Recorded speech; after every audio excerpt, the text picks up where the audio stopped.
All right, y'all. Welcome to All Politics of Local America's number one political hip hop radio talk show. Y'all know, of course, if it is the fourth Friday, y'all know it is time for the disciples. So, just to let y'all know, we're doing a special show today. It's going to be abbreviated from 6 to 8.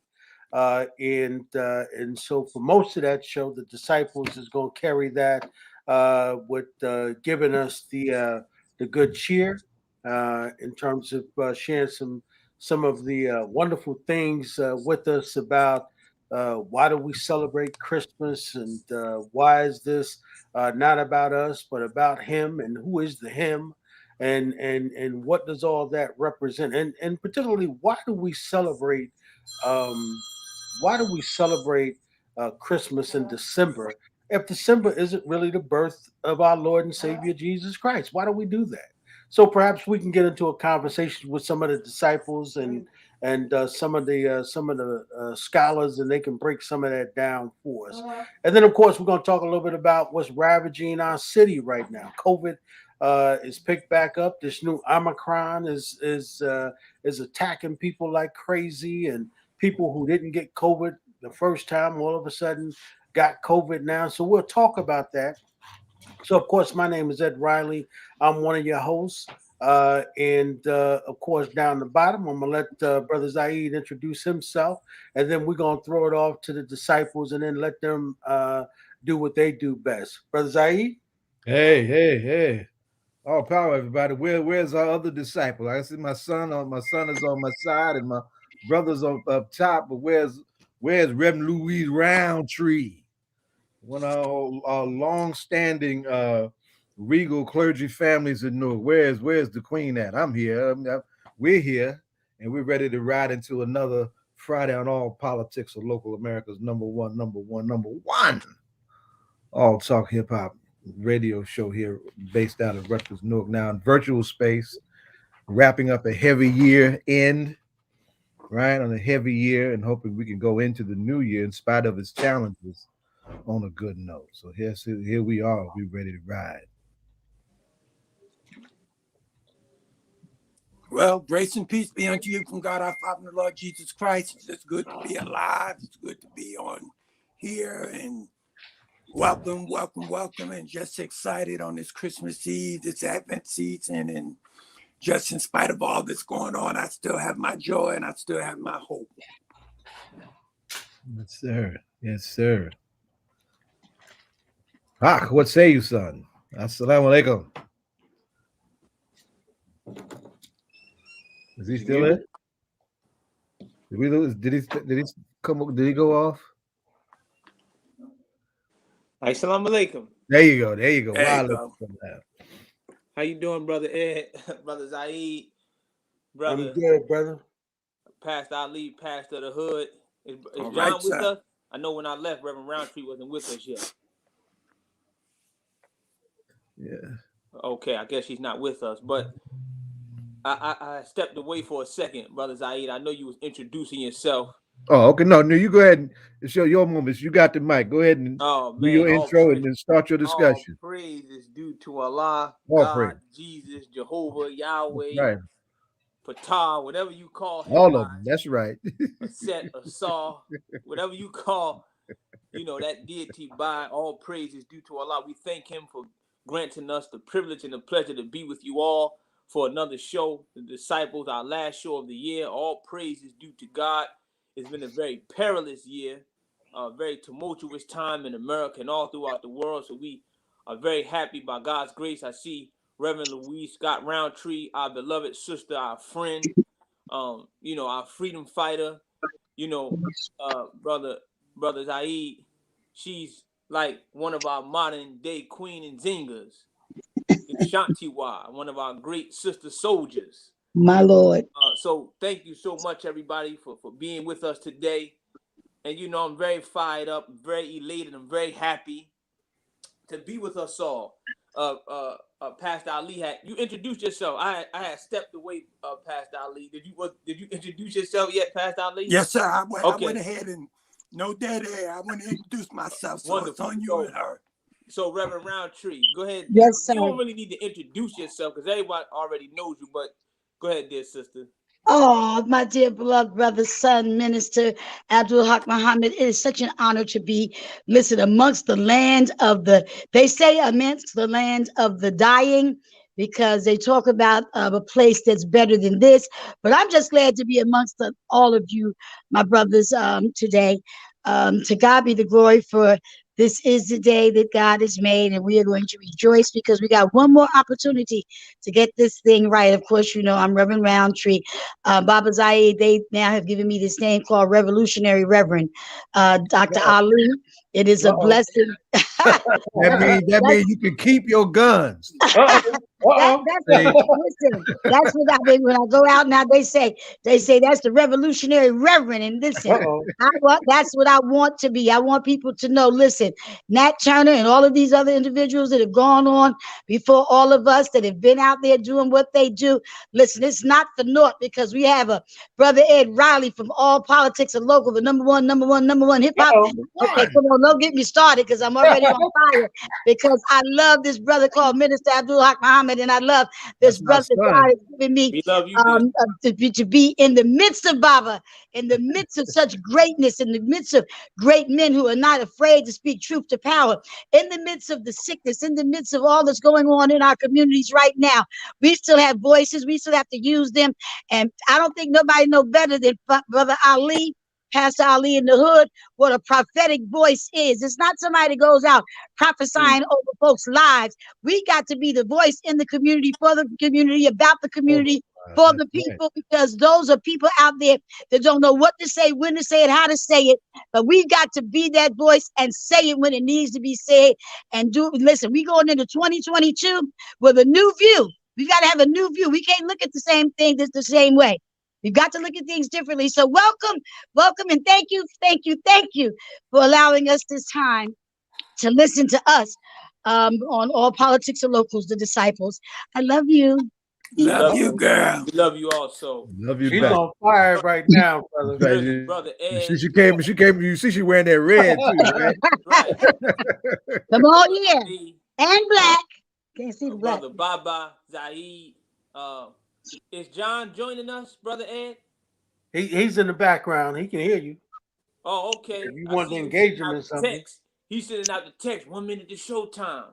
Yes. On here. No, I'm just joking. But, you know, Sister Reverend Roundtree talked about the prophetic voice. And I sent a text out. It was showtime. I was like, yo, showtime. Everyone to be here. But no, this is the disciple show. And you know, I'm always talking a lot, right? So I want the disciples. I want you to have your show. So I'm all in the background. There, brother. We're gonna do what we do by God's grace, but I ain't seen That's you. I right. didn't know if you was with us or you wasn't. I ain't know if you flaked out. Oh, I understand. I didn't know. I understand. Brother.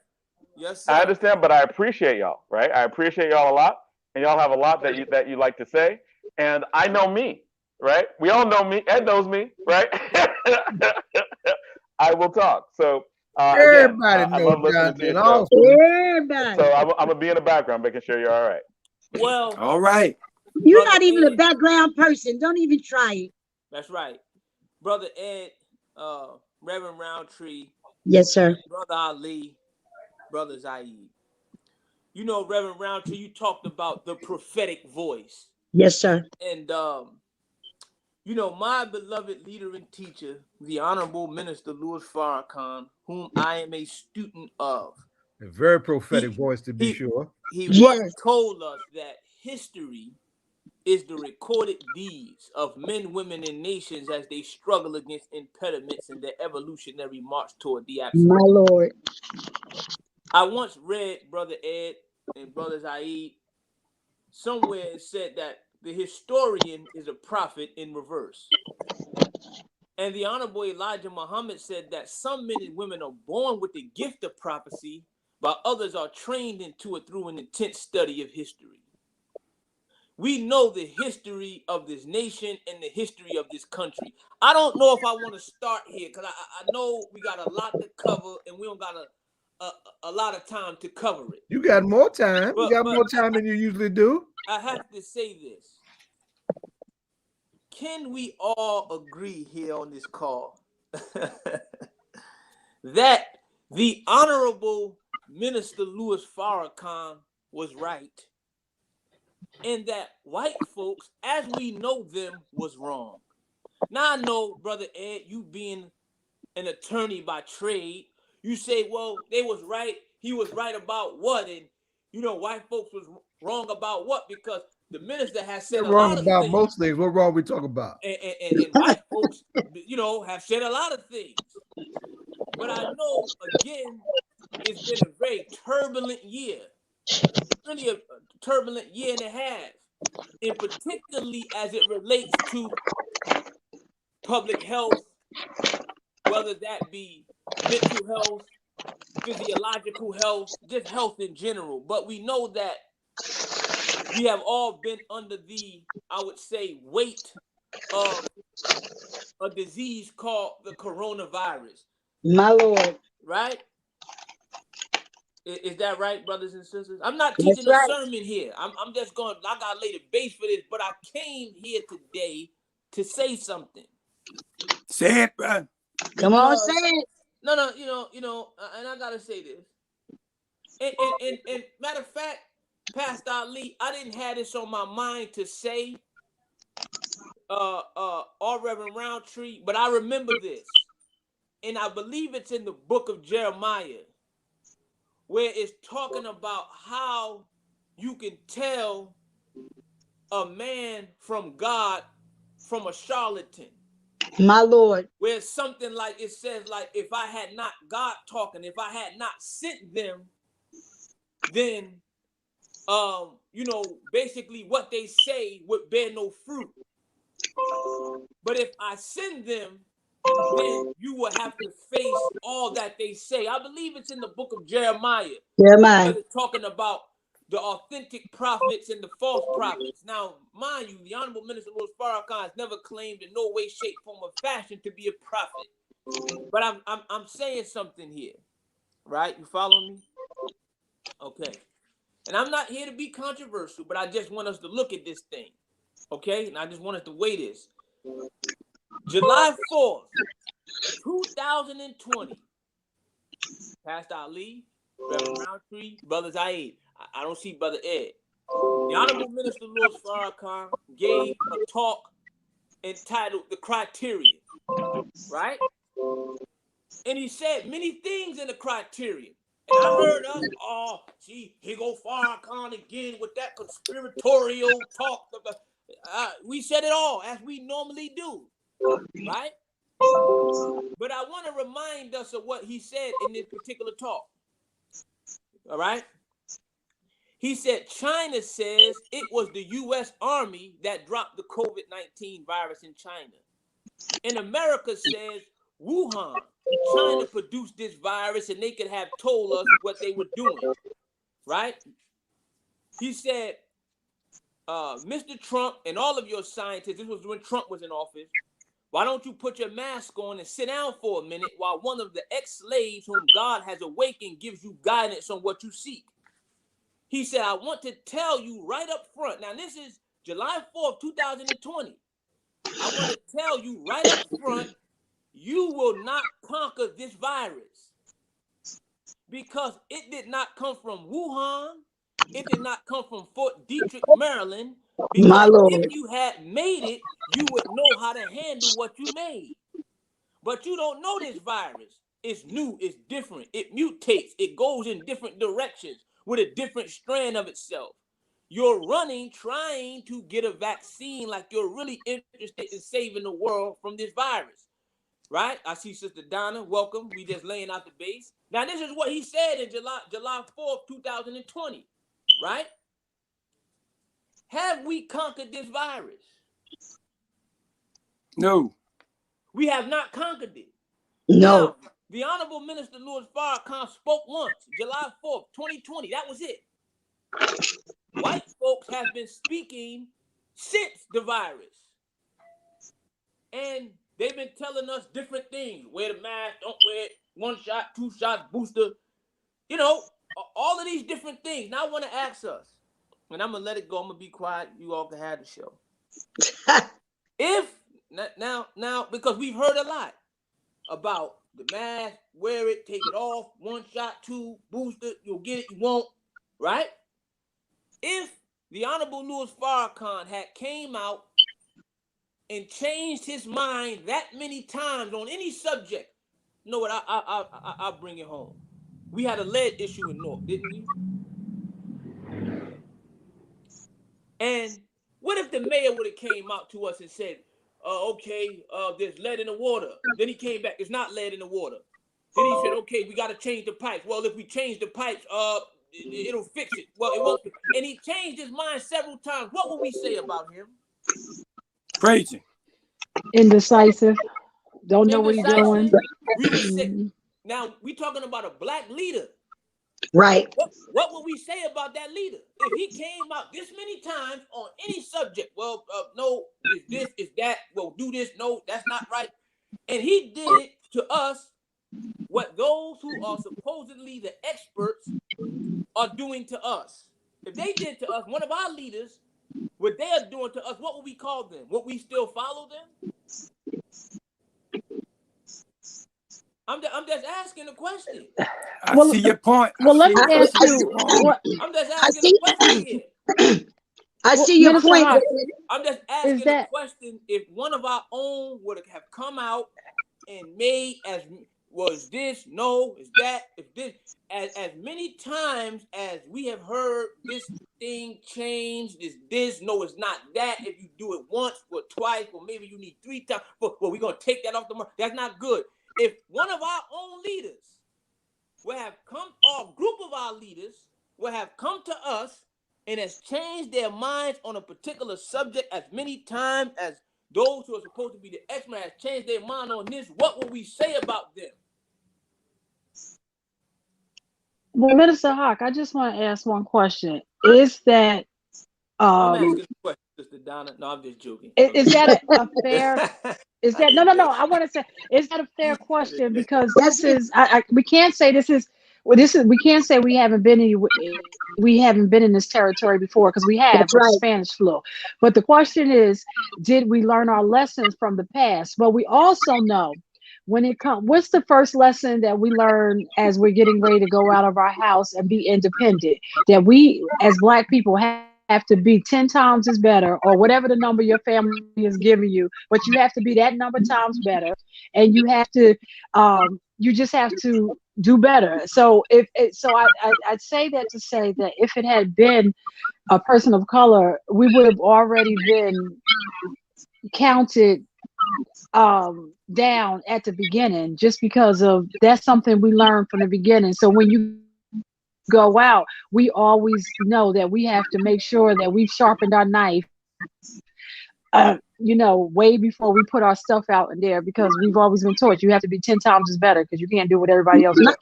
Exactly. And not only that, Sister Donna and Minister, not only do we have to be 10 times better, we have to do 10 times more studying. We have to get the knowledge for ourselves. When we start listening to the consistencies of the messages that are being sent out to us, no matter who we are, no matter who's sending the message, we have to study, get information for ourselves. One thing the Honorable Raz J. Baraka always says, learn for yourself. You ain't got to listen to me. I'm going, and he's been very consistent. If you start speaking on specific leaders, as the Honorable Minister Farrakhan or our beloved Mayor Raz Baraka, we have to look at the consistency in their messaging. They're not all over the place with do this, do that, do this, do that, do that. Yes, there are messages that are going out throughout the community, throughout our country, from different sources, different studies that are being done, different things and different information that we're being told, CDC, all of these different people are giving us all of this messaging. But we have to study for ourselves, and we have to look at the statistics and say, okay, wait a minute, who's giving us what, and how consistent are they with their messaging being on point? We can't be, that all over the place, what you're saying, Minister Abdul, is so correct. Had that been you or I or Donna or Pastor Ali all over the place, they would have our picture on the front page of social media saying these people are crazy, something wrong with them. They don't know what they're talking about. They're not. We know that that's what would take place. But let But me then we say got to this. look at the messenger. And I'm telling you, between both messengers, I'm very confident in the messaging from our mayor and how he's been handling all of the issues with our people. And when I say our people, they're really not, they're God's people. You know, how we handle God's people is so important, because there is a statement that says the blood is on your hands. Is that correct, Pastor Ali, if we don't do this thing the right way? Yeah, the blood is, well, we say it, it's a cliche, the blood is on the hand, but you require, the blood will be required at your hand. Yeah. Well, I just want to say this. See, we're taught that for every effect, there's a true and real cause. Yeah, cause and effect. Mm-hmm. And you talked about something, Sister Donna. You said, black folks, we got to be 10 times as good. We can't be all over the place. We got to be sharp. That's right. But see, again, history. If you don't know what was, you can't know what is, and you'll be ill prepared for what right. is to come. What you're talking about, Sister Donna, it didn't happen in a vacuum. That concept or that mind frame where black folks are concerned as it relates to we got to be 10 times as better, that is because of scientific racism. See, you should all just trust the science. No. And I say, how dare you say trust the science to a people who are victims of scientific racism? And no. So you should all just trust the science and shut up. No, we do trust science, but we don't trust the scientists. And why don't we trust the scientists who are giving us the science? Because it was your people.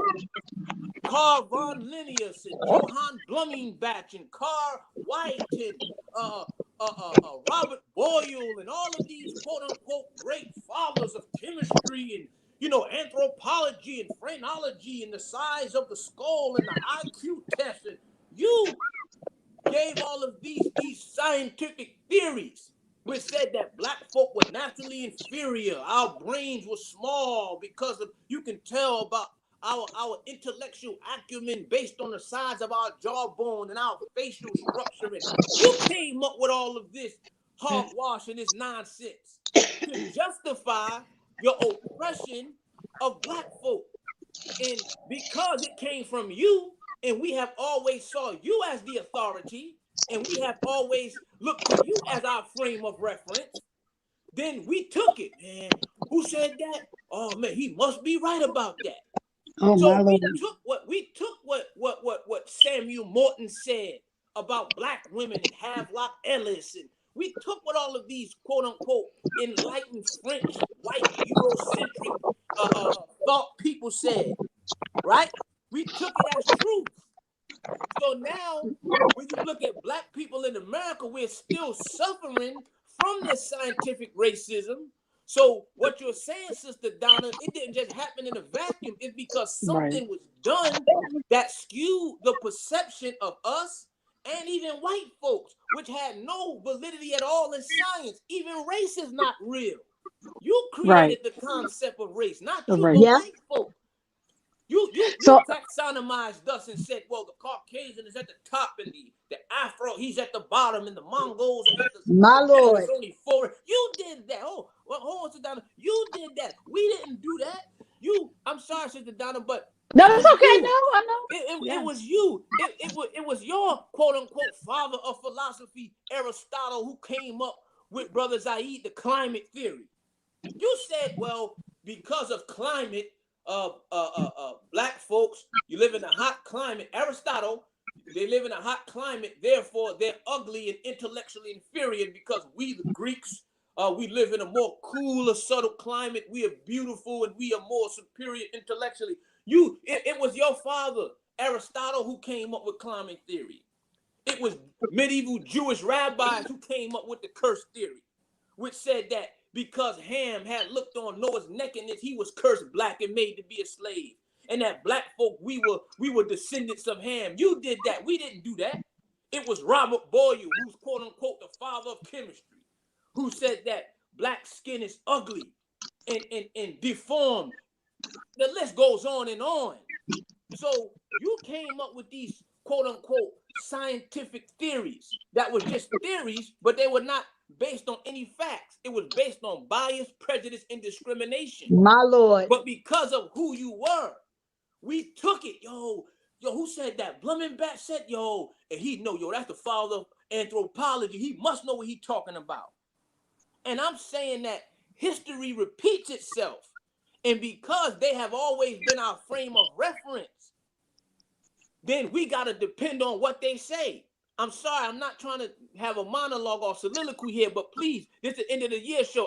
I'm gonna let you go, Sister Donna. But Minister Hart, can we just make a hard pause because we just have our guests? I'm sorry. Oh, I'm sorry. Can we our guests in the back and we can just come back? That's all. That's all I'm gonna ask. Can we? I'm fired up. I'm sorry, sir. Donna, you started this. You did this, So Donna. Boy, we can- got wild I up on did. pseudo-scientific You did racism, it. and he gonna fuck wild on So us. now we back. gotta do better. We gotta We do didn't better. create it. We're doing the best. We're not doing the greatest we can. She said we gotta do better. I'm sorry. Go ahead. Well, I'm only sorry. thing I want to do, Shut we up. have our guests on, and then we can. Then the rest of the show, we could go into this. But we have, and if Mike can bring our guests in, we have Umar Dollar and Wally Watts, and we're going to be talking about prison reform and doing away with feedback these on that, too. prison. Does everybody have their mic on mute? Because you should be on mute if you're not talking. Let's check. So if we bring our guests in, and we're just going to real briefly talk about prison reform and doing away with these mandates that the judges have to deal with when they're dealing with sentencing. So if our guests can be brought into, did we lose Minister Hart?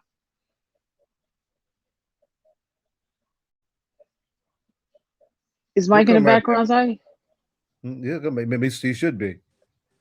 Okay. It's Hart coming back. Hey, I'm here. Minister Hart. You have to I'm go drink trying to a glass of mute it. water. I'm sorry. And Go is ahead, Mike sister. in the background? Mike, can you bring our guest up? I think you muted, Sister Donna. I can't hear you. Yeah, there you go. Okay. Yes. They got you on mute. Yes. No, we in now. Oh, they go to Soul Okay, Brother Omar.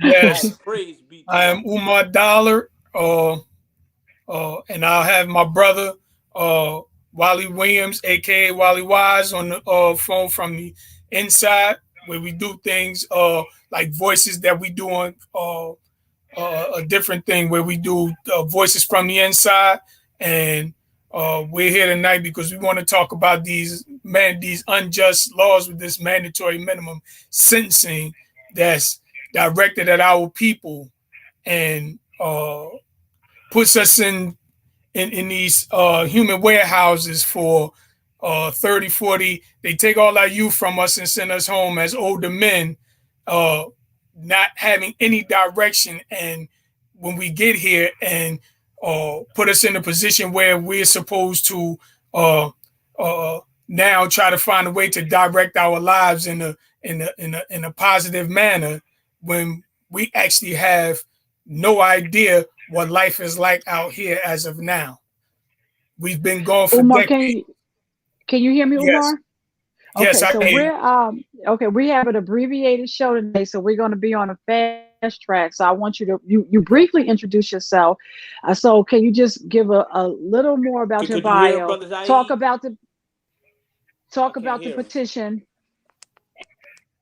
and talk about the petition, and then everybody will go and ask their individual questions. So again, a brief, little bit more about you, and just a little bit about the bio and where people can, about the petition and where people can sign that petition. Yes. Again, my name is Umar Dalit. I grew up, I was born and raised in Newark in Stellar Wright projects. I went away and was incarcerated. I just came home after 30 years, 2 months and 12 days on the inside. I have my brother on the other end of on the phone, also Wally Williams, aka And Wally. I'm sorry, Umar, pause for 1 second. Minister Hawk, do you have can you hear now, Minister Hawk? Yeah, I can hear now. Yes, ma'am. Okay. Okay, I'm sorry, Umar. Go ahead. I apologize.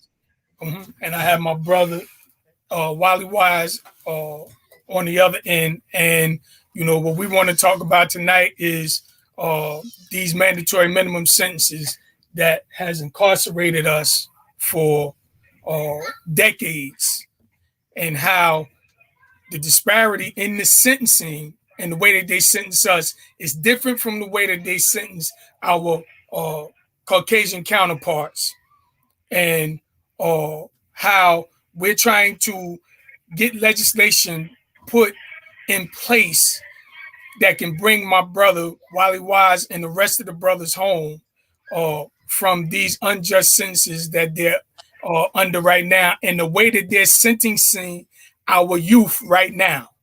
You see, when we go ahead, Wally. Wally Williams would like to talk. I'm sorry. Assalamu alaikum to the Muslims. Wally Abdul Williams. I'm from Essex County, New Jersey. Born and raised Newark, East Orange, and Irvington. I moved around a lot as a kid. I've been in prison now 32, going on 32 and a half years. Incarcerated as a result of the so-called drug war of the 1980s. What I wanted to talk about is the petition that Mr. Donna talked about. You'll find on change.org in New Jersey mandatory minimums now. Heard a little bit of our conversation prior to us coming on and talking about us having to be 10 times better in, holding these politicians to their words on what they say. The irony is now that these politicians aren't the same politicians from the 1970s and 80s. You can't just blame it on, them being white politicians and, not people of color. A lot of our politicians come from our neighborhoods, come from our communities, and grew up in our generation, and they're of our hue. And, they're still not doing the things that they're supposed to do in terms of changing these laws. These mandatory minimums have been proven, study after study have shown that they've messed up our families. They've destroyed our communities. I've been here 32 and a half years. I'm still in prison now I'm on prison. I'm doing time for a nonviolent drug crime. And our governor has talked about this in his last State of the State address, the last two previous State of State addresses, talking about that he was going to change this law. The legislation put something forth, and he vetoed it. And, because they had what you call official misconduct associated with it. And I understood why he vetoed that, because that would just help corrupt officials get off from not doing mandatory minimums. However, this stuff was passed, this bill, this commission report. Let me enlighten you. They had what you call the criminal sentencing and disposition report that came out in November of 2019,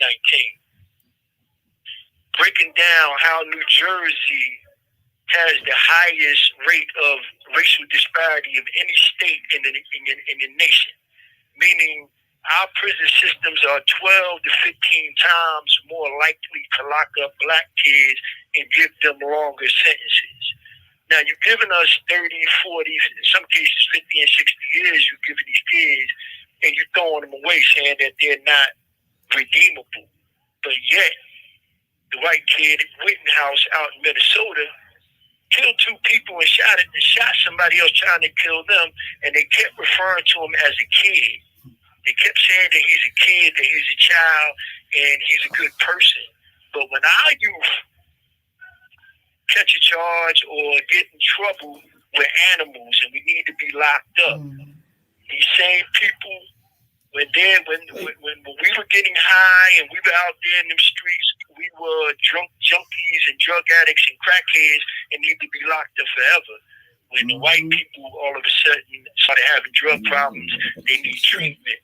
A disease. But it's a disease and they need treatment. But the one case you can look at in New Jersey where you can actually see this is in the Seton Hall case. They burned up 4 people. They killed 4 people and burnt countless numbers of other people. And when they were sentenced in court, the judge actually said out of his mouth, he said, "Oh, they can be redeemed, so I'm going to sentence them to a degree lower," which made it that the most that one of them did was 5 years. But when I went to prison, I did 30 years, 2 months, and 12 days. Brother Wali is in for 32 years and more right now. Let's get to discussion. Let me get to discussion so the panel could ask some questions so they can get more educated on what you're trying to do. Minister Hawk, do you have any questions? Well, I just want to say first, Assalamu alaikum, Brother Wali and Brother Umar. Wa alaikum salam wa rahmatullah.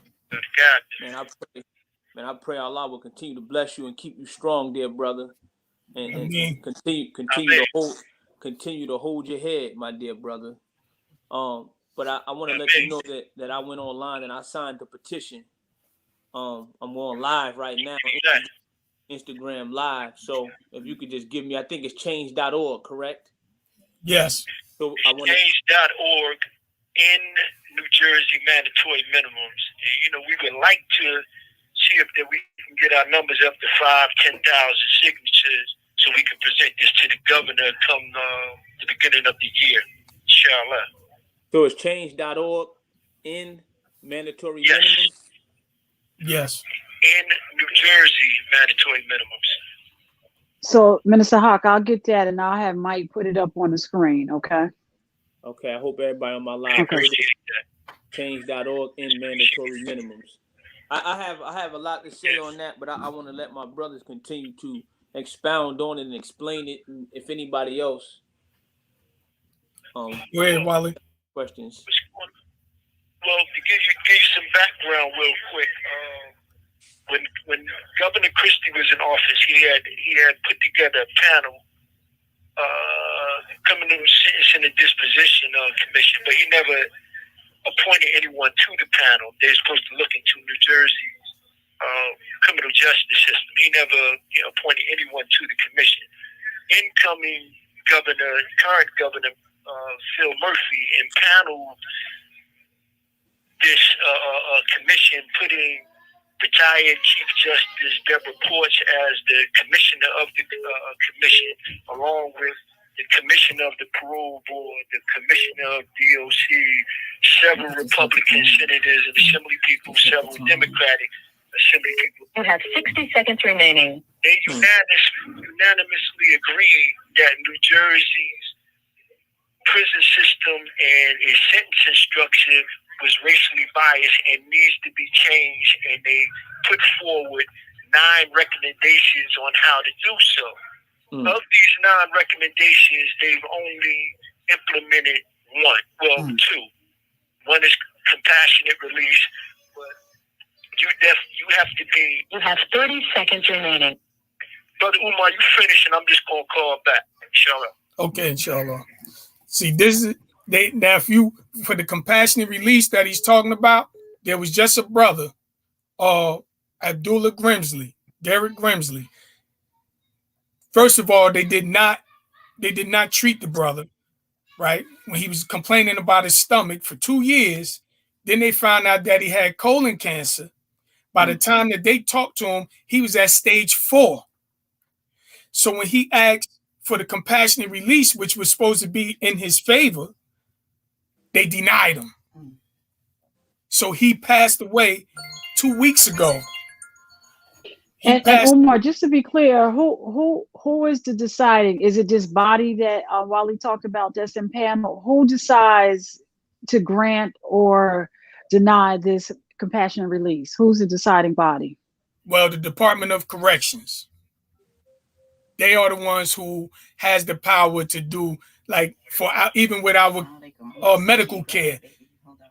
Department of Corrections has the power to do these things, and they And when you say DOC, are you talking about employees of DOC or appointments of DOC? Who are you talking about? No, we're talking about the commissioner and the commissioners. Okay, gotcha. Yes, the commissioners. Go ahead, Wally. You want to talk? Well, what I was saying was this: they had 9 recommendations that they wanted to implement. The first and the primary one was the elimination of the mandatory minimums for nonviolent drug crimes. And politically, they had to do this for a number of reasons. They just passed the law legalizing marijuana.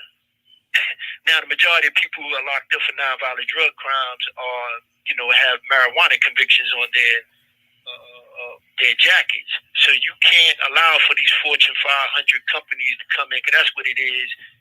It's not you and I who are getting these dispensaries. It's all these Fortune 500 companies who are coming in and taking advantage of the community again by selling drugs.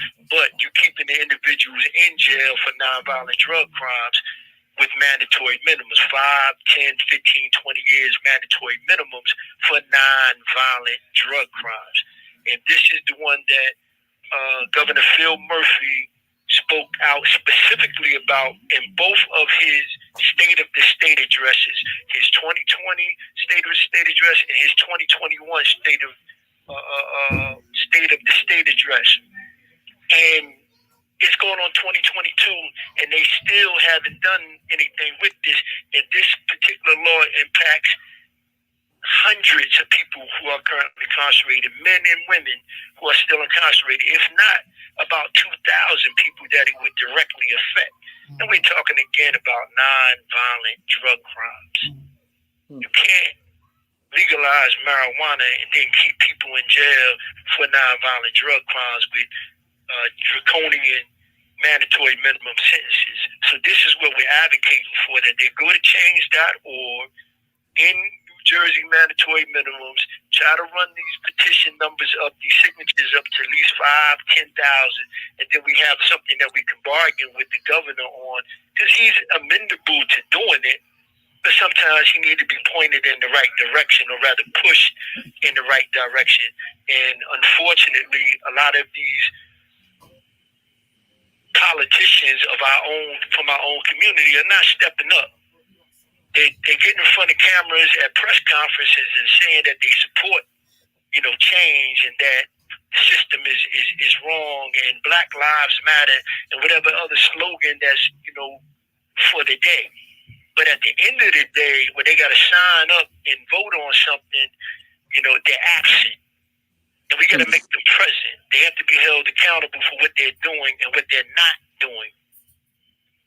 So, it was the same thing, like when you look at the COVID credit bill, it's the same exact thing. What they did was they said, okay, we're going to let people go who's been stuck inside behind these walls where we were watching our brothers die. But when it came time to let us go, they did it. They had a backdoor meeting where they cut us out of the bill. And then those people like us with mandatory minimum sentences were just cut out of the bill, period. And the people that they were letting go, you keep, and this is one of the worst things that they keep doing. They keep trying to put violent and non-violent offenders against each other. So if you say that these drug charges are non-violent, then why you don't let the brothers go? You know what, Brother Umar?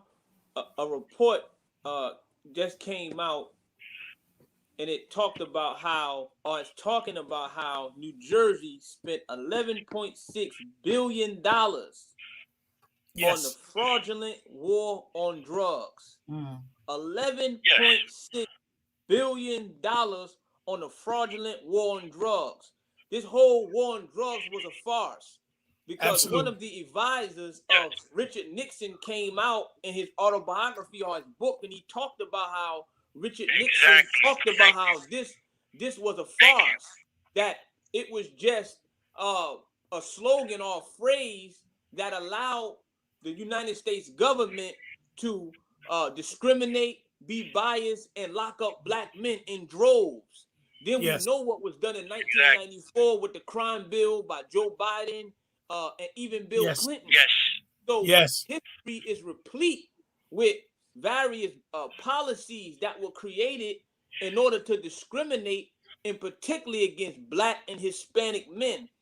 The New Jersey Institute of Social Justice released a report where they're talking about those racial disparities.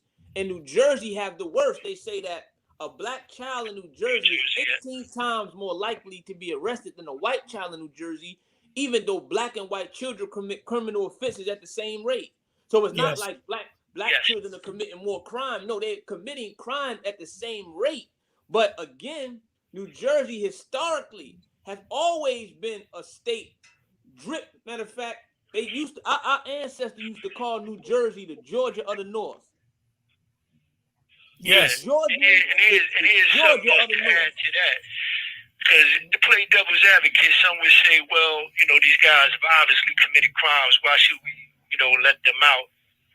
Many of us have been here, like I said, 25, 30 years, and guys are leaving New Jersey's prisons with associate's degrees, bachelor's degrees, and now they just implemented a master's program.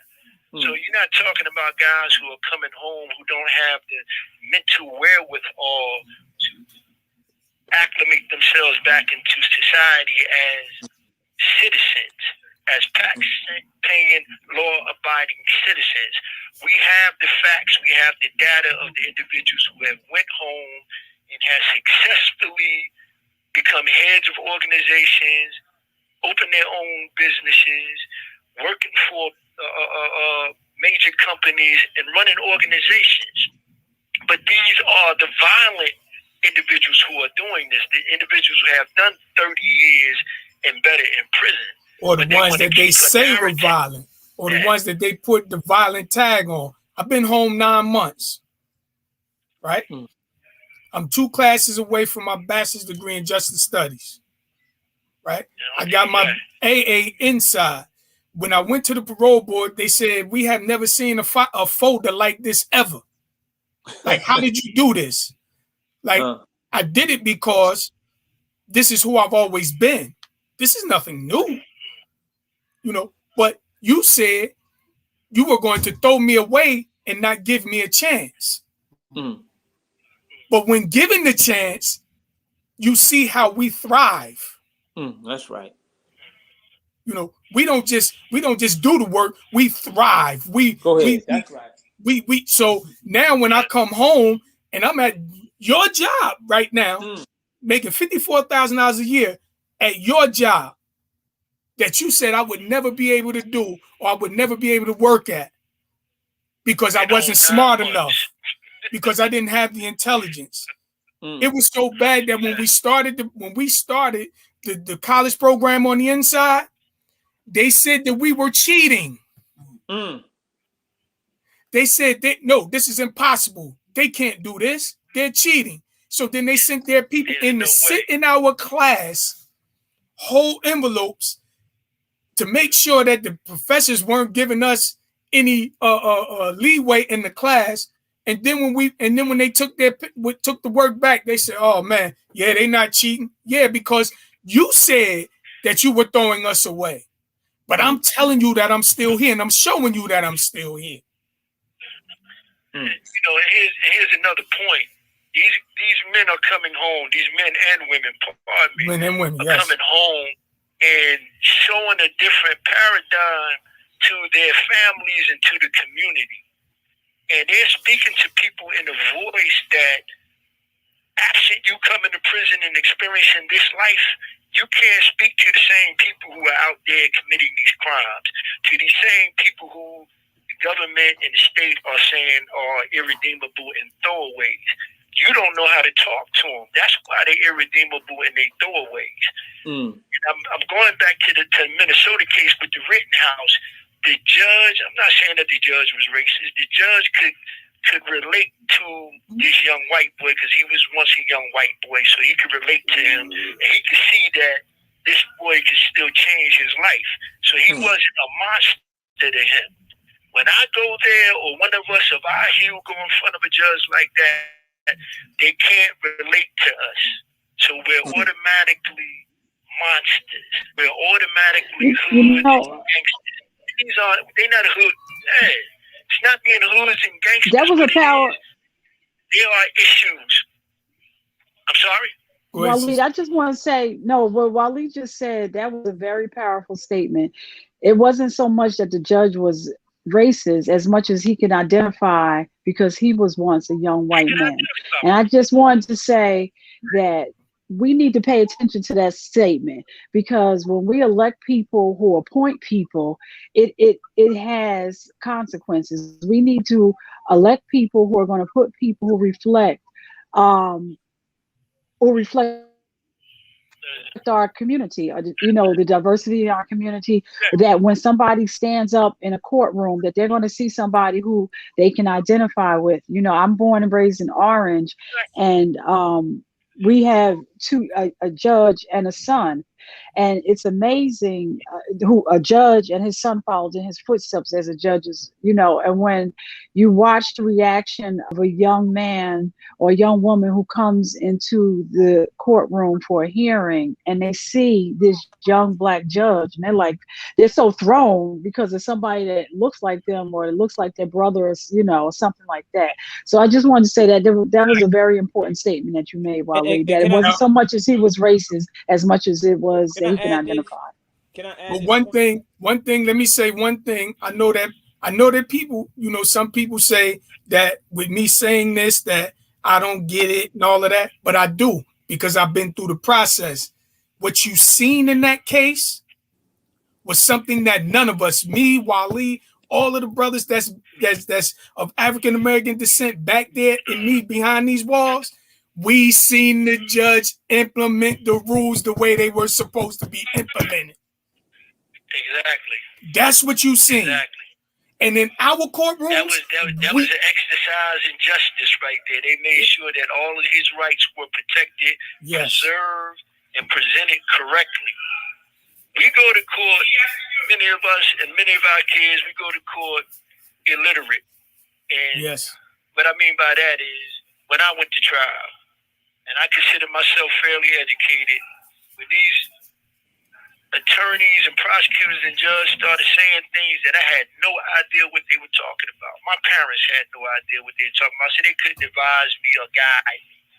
And what's needed now are the same individuals who have done all this time in prison, who have acquired their education, to go out there, as Brother Umar is doing, and speak to the community and speak to these kids.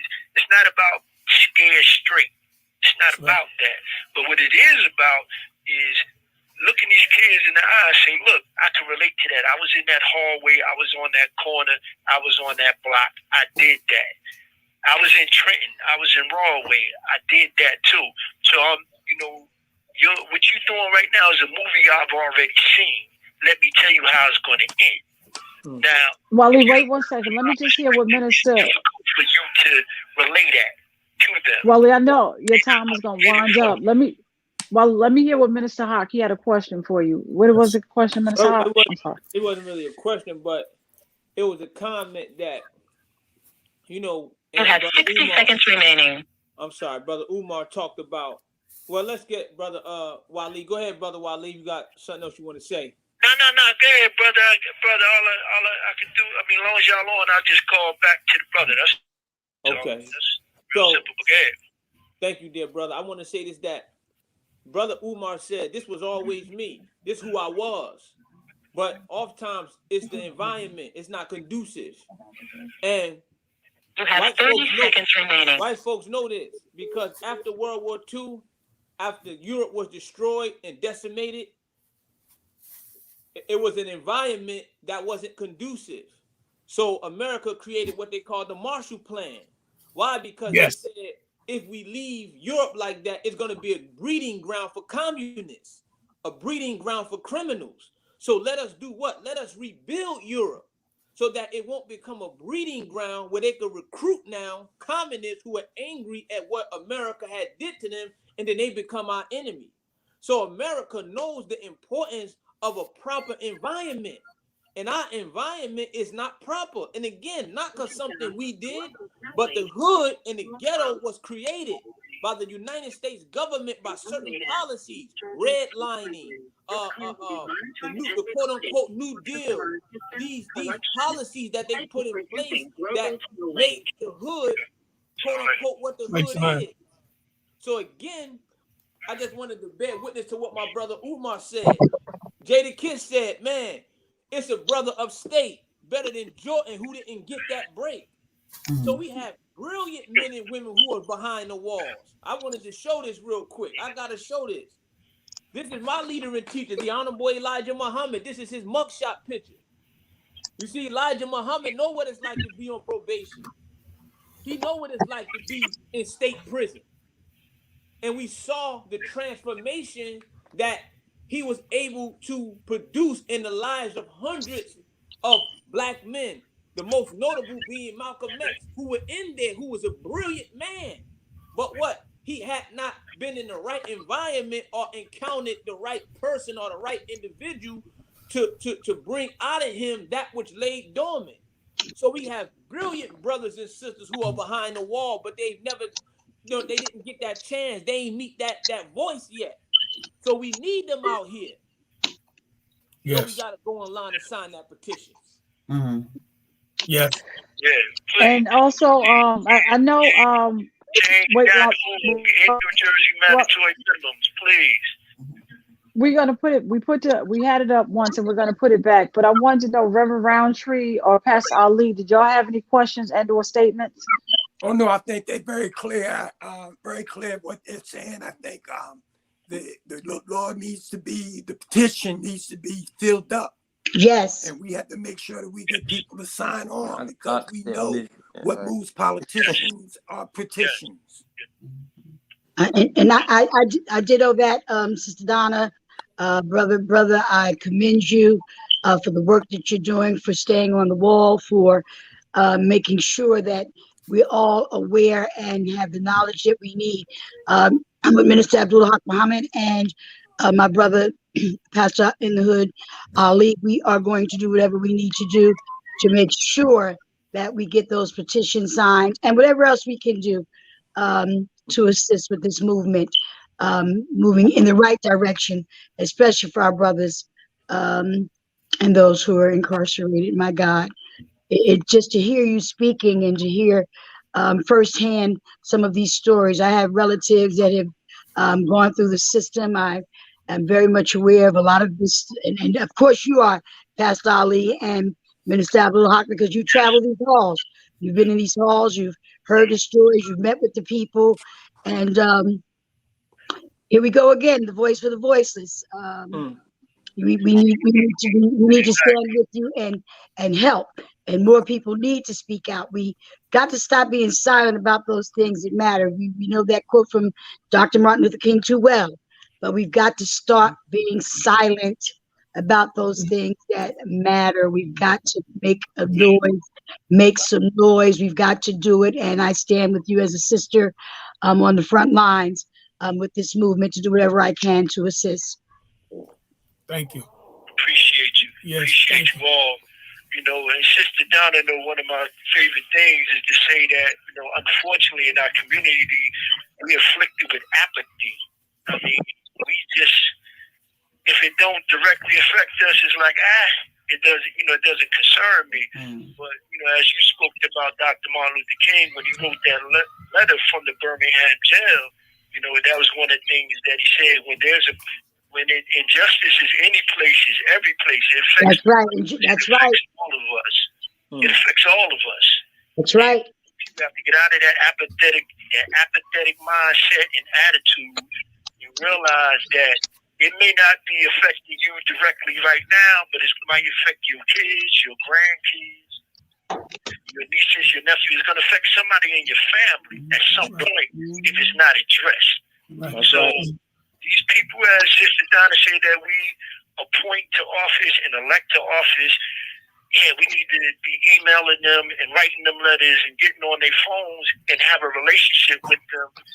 See the thing. Do a quick little thing real quick, if you will. Next time you out in the world somewhere in the community, ask whoever you meet on the street, who's your assembly person in your district?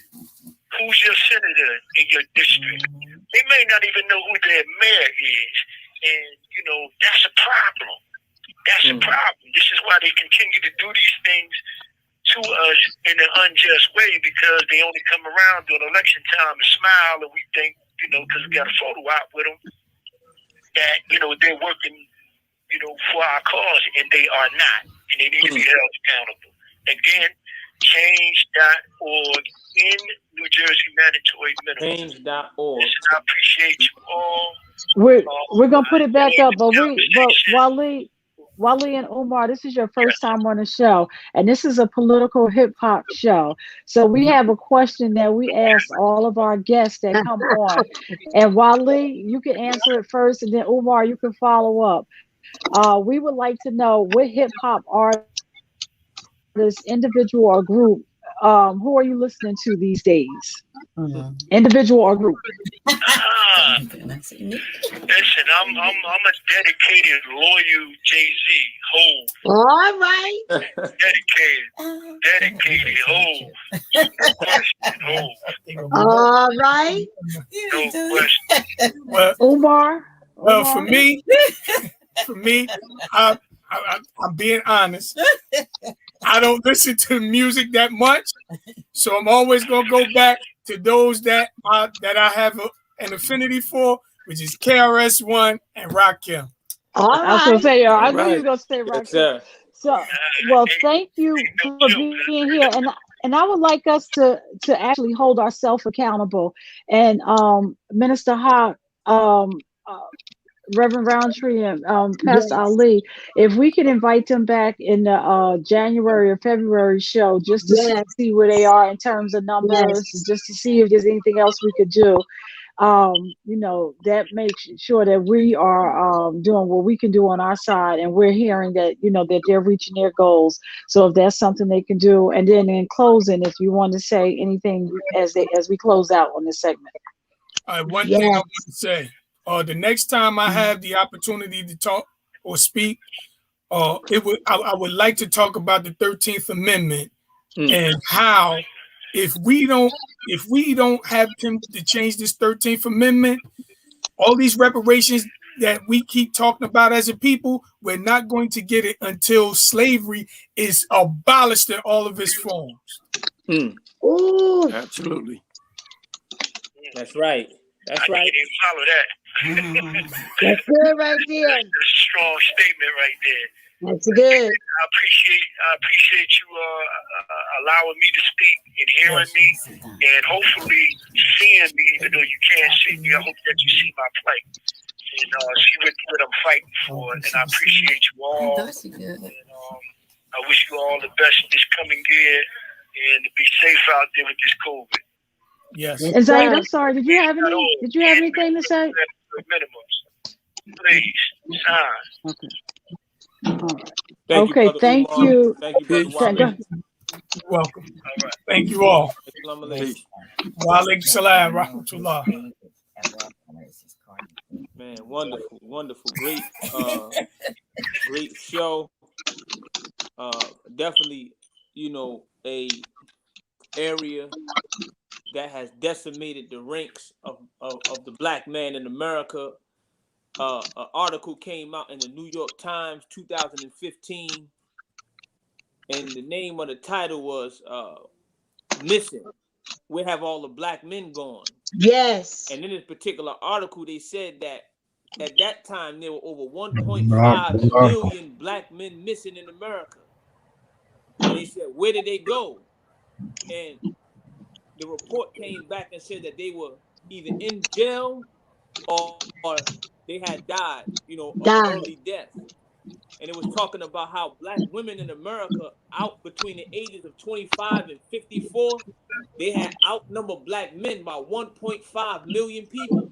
And then they began to go all over the country, Philadelphia, New Jersey, Los Angeles, showing how outnumbered the black man of America is as it relates to black women. Then when you look at how many black men or women in America are missing, a report just came out recently. which said that there were over 93,000 black women in America who are missing. How can the black man protect the black woman if he's missing? If he's missing, that's So right. again, jail has decimated the ranks of the black man in black America. But again, we always talking about how history is our guide. History is our teacher. And Brother Zaid, you can speak to it. Pastor Ali, you can speak to it. That after Reconstruction, and it seems like any time we take a step forward, we see what Dr. King and Booker T. Washington called white backlash or white rage.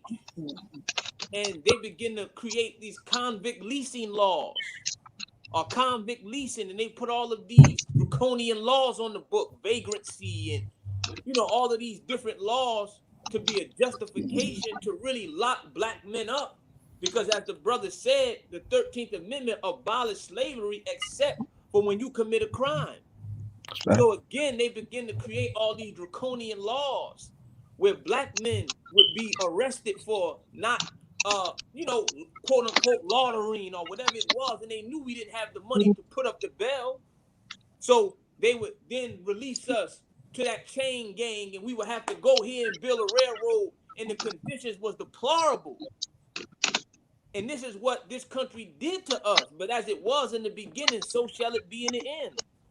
So as they did that in the beginning of this country, my Lord, they're doing it. I mean, it's so much. Noah, go ahead, Pastor Ali. It's so much I can say on this subject, but I just don't it's major, and it's major. The effects that has affected us 2 and 3 generations. Every generation you have a black man missing, you have 2 generations after that, or one before that one and one after, that are affected by that. When a father goes to jail, his children at home are affected by that. Also, his siblings and his nieces and nephews that he leave behind. So you're talking, it's a 3-generational pull. So when you send an individual away for 30 years, you take it now, it's 4 generations, because now that generation that went away has a generation that he left behind. And now that generation they left behind has another generation that does not know you. So we're talking 3 to 4 generations that are negatively affected when one black man go missing. It's called genocide.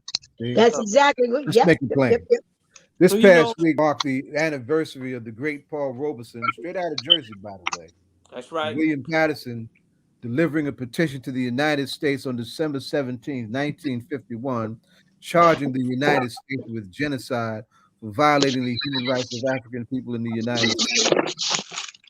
2 of the 5 index markers of genocide speak squarely to what we're talking about. Killing members of the group, removing members of the group, right? You take someone, bogus charges, lock them up for all these excess sentences, and you're definitely not doing that with everybody. You are removing people from the group. And then you got your police and these drugs and all these horrible conditions that we're living under that are killing us in our prime years. You are killing members of the group. This is genocide.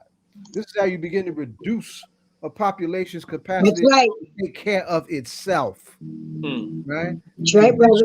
Calculated to bring about your destruction in whole and part. That's the baseline of what we call genocide. So we need to be very clear about it. The school of prison pipeline, mass incarceration, all those names that we call this are part and parcel of what was the end of the markers of genocide for the black downright genocide here in the United States. And Pastor Ali, Sister Donna,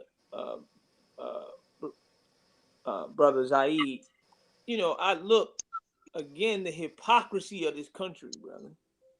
Because as you know, Brother Zaid, Pastor Ali, Sister Reverend Roundtree, New York, America was known as a penal colony, a prisoner's colony, because Europe, Britain, London, they sent thousands in 1718.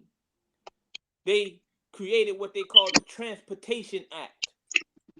And they sent hundreds of thousands of their convicts, their dregs of society in Europe, and they sent them here. And to Australia. And to Australia to do what? To give them another chance. So many of your founding Caucasians who were here in America, these indentured servants, as you want to call them, you sent them from prison and you sent them to America. So America was partially built by those who have a criminal record, by those who have some criminal history. Many of your forefathers, Mr. and Mrs. White Man, were convicts from Europe. And you know that. You know your history. But you take my people and you lock them up for unjust laws that you created. And then you act as, oh, we can't not release him or her. Please. You understand. You understand the criminal justice system, or the criminal justice system, Brother Zaid, as we call it. Not the criminals criminal justice system. Not Department of Corrections, but Department of Incorrections. Because you don't seek to correct. Department of Captivity. That's what it is. Department of Incorrect. let me go ahead though. Did you all see, Sister Donna? Did you see the convention that they had with Rittenhouse? Did you see the convention he just spoke at? Oh my goodness, you gotta go online and look at it. Oh my goodness, he was like, I mean, jam. Treat him like a hero. Oh my goodness, you gotta see it, Reverend Roundtree. Pat took capacity. People, him and his mother should be in prison. You listen. If you see his mother brought him to Wisconsin from Illinois with that gun. That don't mean nothing. Both should be in prison. Listen, you should see. You got to see the convention, Reverend Roundtree. You maybe could pull it up. Written. I mean, white folks' phones going live. I mean, music. Spreading all them germs. Yeah, he was just on an interview. I forget. I mean, just comfy laughing, man. And he talked about LeBron James. Oh man, I used to be a fan of LeBron. I mean, you would think that this man just invented the cure for COVID, the way they were treating him. So again, as my brothers were saying, as Dr. King said, there's two Americas. One black, one white, one equal, one unequal. That's right. The Turner Commission said that there are two Americas. You understand? One rich, one poor, one black, one white, one for equality, one for inequality. One in prison, one running the prison. So again, this is what we know to be the case. But as my brother said, we're gonna keep fighting. I need everyone online to go sign the petition. All it takes is 2 minutes. It's not a long process. We have it in the chat. The petition. All praise be to Allah. So please go change.org in New Jersey, mandatory minimum. Sign it. It's not long. It's a very short, brief process. But please go and sign it. You know why? Because there's another Malcolm X in prison. There's another Zaid in prison. There's another Pastor Ali, a Reverend Roundtree in prison. Some of my brilliant brothers and sisters are in prison. How can we claim to be a Christian nation? That's right. I'm following Moses. Well, if you read the Bible, Moses killed a man. That's right. And he didn't kill a man. He killed the man first, and Jehovah still chose him. That's right, to let his people go. Man, that's why he was afraid to go back. Man, I ain't going back there. Man, you know what? I'm gonna run. I killed that man. I killed that Egyptian. I ain't going back. Hey Donna, Moses was on probation. I'm not going back there. That's right. He was an escapee. He wasn't on no probation. Moses. He was a fugitive. That's he right. was on the run. Fugitive from justice. Go to Pharaoh. I'm not going back. You know what I did back there? And God still chose. But God used him. And God used them. So that's right. There are hundreds of thousands of Moseses in Essex County, in Rawway, in Trenton. And that's right. Listen, why would you think New Jersey would be anything else when our state capital is Trenton? That's right. Trenton was a slave master. Come on here. Trenton was a slave owner, Sir William Trent. Yes. He brought slaves with him to New Jersey from Barbados or from the Caribbean. right? 1714. I'm sorry, Sister Donna. You know, on Christmas Day, the slave, his child, his property poisoned him. But anyway, that's another story from the time. A But whole nother story. Trenton was a slave master, on Boxing slave Day. owner. Okay. Yeah, on Christmas Day they poisoned him. I think it was 1724 they got rid of him. But anyway, that's Chickens came home to roost. That's it. I'm just saying. But you say, well, what does the name got to do with anything? And I'm saying the Honorable Elijah Muhammad have taught us from the Honorable Farrakhan that simply by name alone you can associate or determine the order of a particular civilization or society. That's right. So if our state capital is Trenton, named after a slave master and a slave owner, is the laws that come out of Trenton laced with the same mind frame My of the man Lord. after whom it's named? I'm just asking. I'm just asking. I ain't My gonna make no more Lord. comments, but I ain't gonna see y'all till next year. So I figure we put it all on the line, Sister Donna. Back to your original point. I put the if we can. I just put the art. I put the article up with Rittenhouse. If we could post that, so people. That. Donna, yeah, if we, yeah. So if we could post that real quick, like that's like you're running for president. Mike has to post it. I'm trying to tell you, whether or not you agree, is this the article you talk about with the verdict is one thing, but glorifying someone who fatally shot two people and injured someone else is another. Is that the article? I mean, Lord have mercy. Mm-hmm. So I got people asking me on Instagram. So you can go, it's change.org, right? Oh, you don't went to, okay. / end mandatory minimum. What is it again, Sister Donna? She put up the Rittenhouse piece, but now you're talking about the change. No, you're talking about the petition. You're talking about the petition. Because some people are asking me, it's change.org. Change.org. In New Jersey's mandatory minimum sentences. In New Jersey, mandatory minimum sentence. And I see some people just signed it too since we've been on. That's good. Right. In New so Jersey, yeah, mandatory minimum sentence. So Mike, if you can hear me, I need you to put the Rittenhouse up, and I need you to put the change that they're both in the chat. Oh my gosh, that Rittenhouse look like that's a presidential campaign. Yeah, you see I'm looking at this thing right. Did you see it, Brother Zaid? No, yes.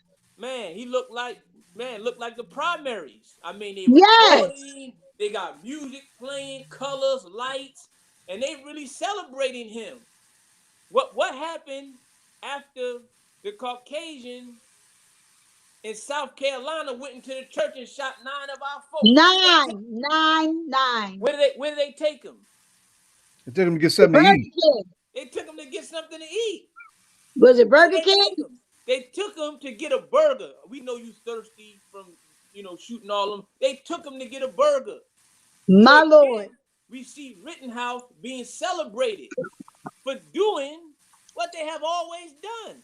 You know, Brother Zaid, 1669, the Casual Killing Act, right, which did not hold slave masters accountable. My Lord, help us. That's right. The Casual Killing of a Slave Act. You know about this is written. Your history is written in blood. My Lord. What we see you do today, we don't get histrionic, Sister Donna, when you know America's history. I'm not saying my Lord to emotion, because we are to see our people killed and maimed and choked and all of the terrible things that happen to our people. But when you know that the history of this country is written in blood. My God. I mean, not for a year, not for 2 years, not for 3 years, but several hundred years. Hundreds. Right. Man, you killed Nat Hundreds. Turner. You killed Nat Turner. To kill him wasn't enough. You did what they call post-mortem brutality. You boiled the man's skin and made oil. 100. You do to us. To kill him was I'm just saying, I don't want to keep going over the history. I'm just saying, but our folks gotta know, brothers and sisters, what we've been through, our plight, and many of our people, Brother Ali, don't know. We're getting some feedback too.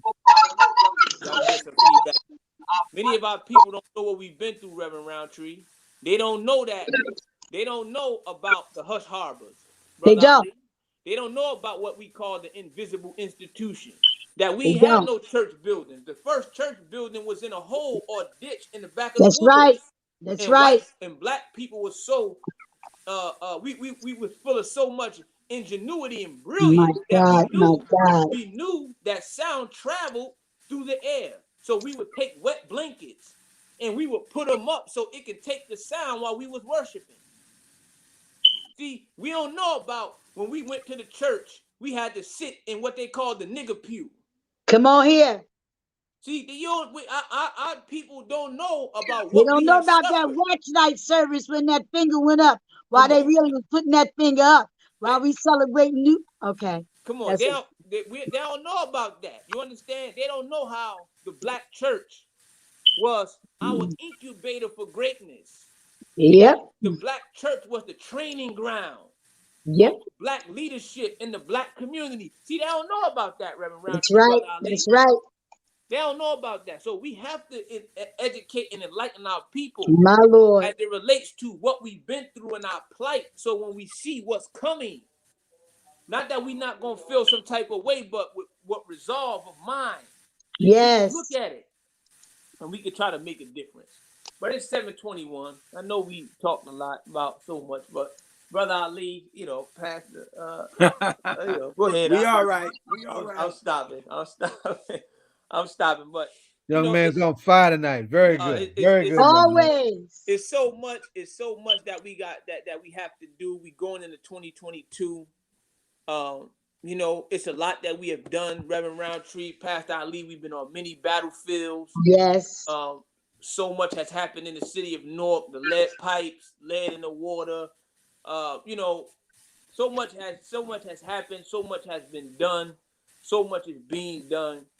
And we just pray that God will continue to bless and heal all of our people who are suffering from COVID, some type of illness or disease or sickness. We pray that Almighty God will heal you. Yes. Please don't get now. I got one more history fact for you, Brother Ali, Reverend Roundtree. Yes, sir. And brother. Now, during slavery, what we used to call New Year's. We used to call New Year's Day Heartbreak Day. That's right. And the reason we That's call right. it Heartbreak Day is because it signified the end of our Christmas break. See, when New Year came, man, all the festivities was over. Slave master would give us, and sometimes we had to celebrate New Year's on the 27th or the 28th, depending on the leniency of the master. But New Year's Day was called Heartbreak Day. Because our hearts was broken because, man, it's over. The Christmas break, the jovial, the jubilee, it was over for us. So we hated to see January 1st coming. Man, I mean, we was happy, but we was sad. So we called New Year's Day Heartbreak Day. So I want us, as we in our homes with our families, I want us to remember that our people were suffering so much and we were so happy that the slave master gave us that Christmas break off. Based on the plantation, someone let us go longer. Sometimes they would get a log and they would go and burn it, and they would say, well, you celebrate till this thing burn, and we would go grab the biggest one so it could take the longest to burn. But our people have been through something here in this country. That's right. And as we go through this New Year's Day, the Honorable Minister Louis Farrakhan taught us, he said, don't say Happy New Year, because it may not be a Happy New Year. He said, say, may God's peace be with you. Because there's some people who are going to be here next year that wasn't here. That's not going to be here next year, that was here this year. And some of us going to go into the next year, not there very long. So I pray God peace be with us and may he bless us all. I'm finished. Reverend Roundtree, Pastor Ali, your closing remarks. Let me share this just to build on that segment with Donna's guest. Tomorrow, not tomorrow, I'm sorry, on Monday, my sons and daughters from New Jersey Prison Watch are doing two press conference and rallies. We just did Essex County jail a little while ago over the madness going and the torture and brutality going on there. Just as in the North, so in the South, right? At Southwoods Prison and Cumberland County Prison on the 27th, there'll be two Stop the Torture press conferences and rallies that start at 12 noon at Southwoods, done by the Prison Watch, New Jersey Prison Watch Coalition. My sister Cookie Rivera and my Oh, son wow. Antoine Hanshaw from Camden and my family all doing that work. Will be turning that up. I'm trying to figure out how to get down there and get back up here in time because I got to run another meeting.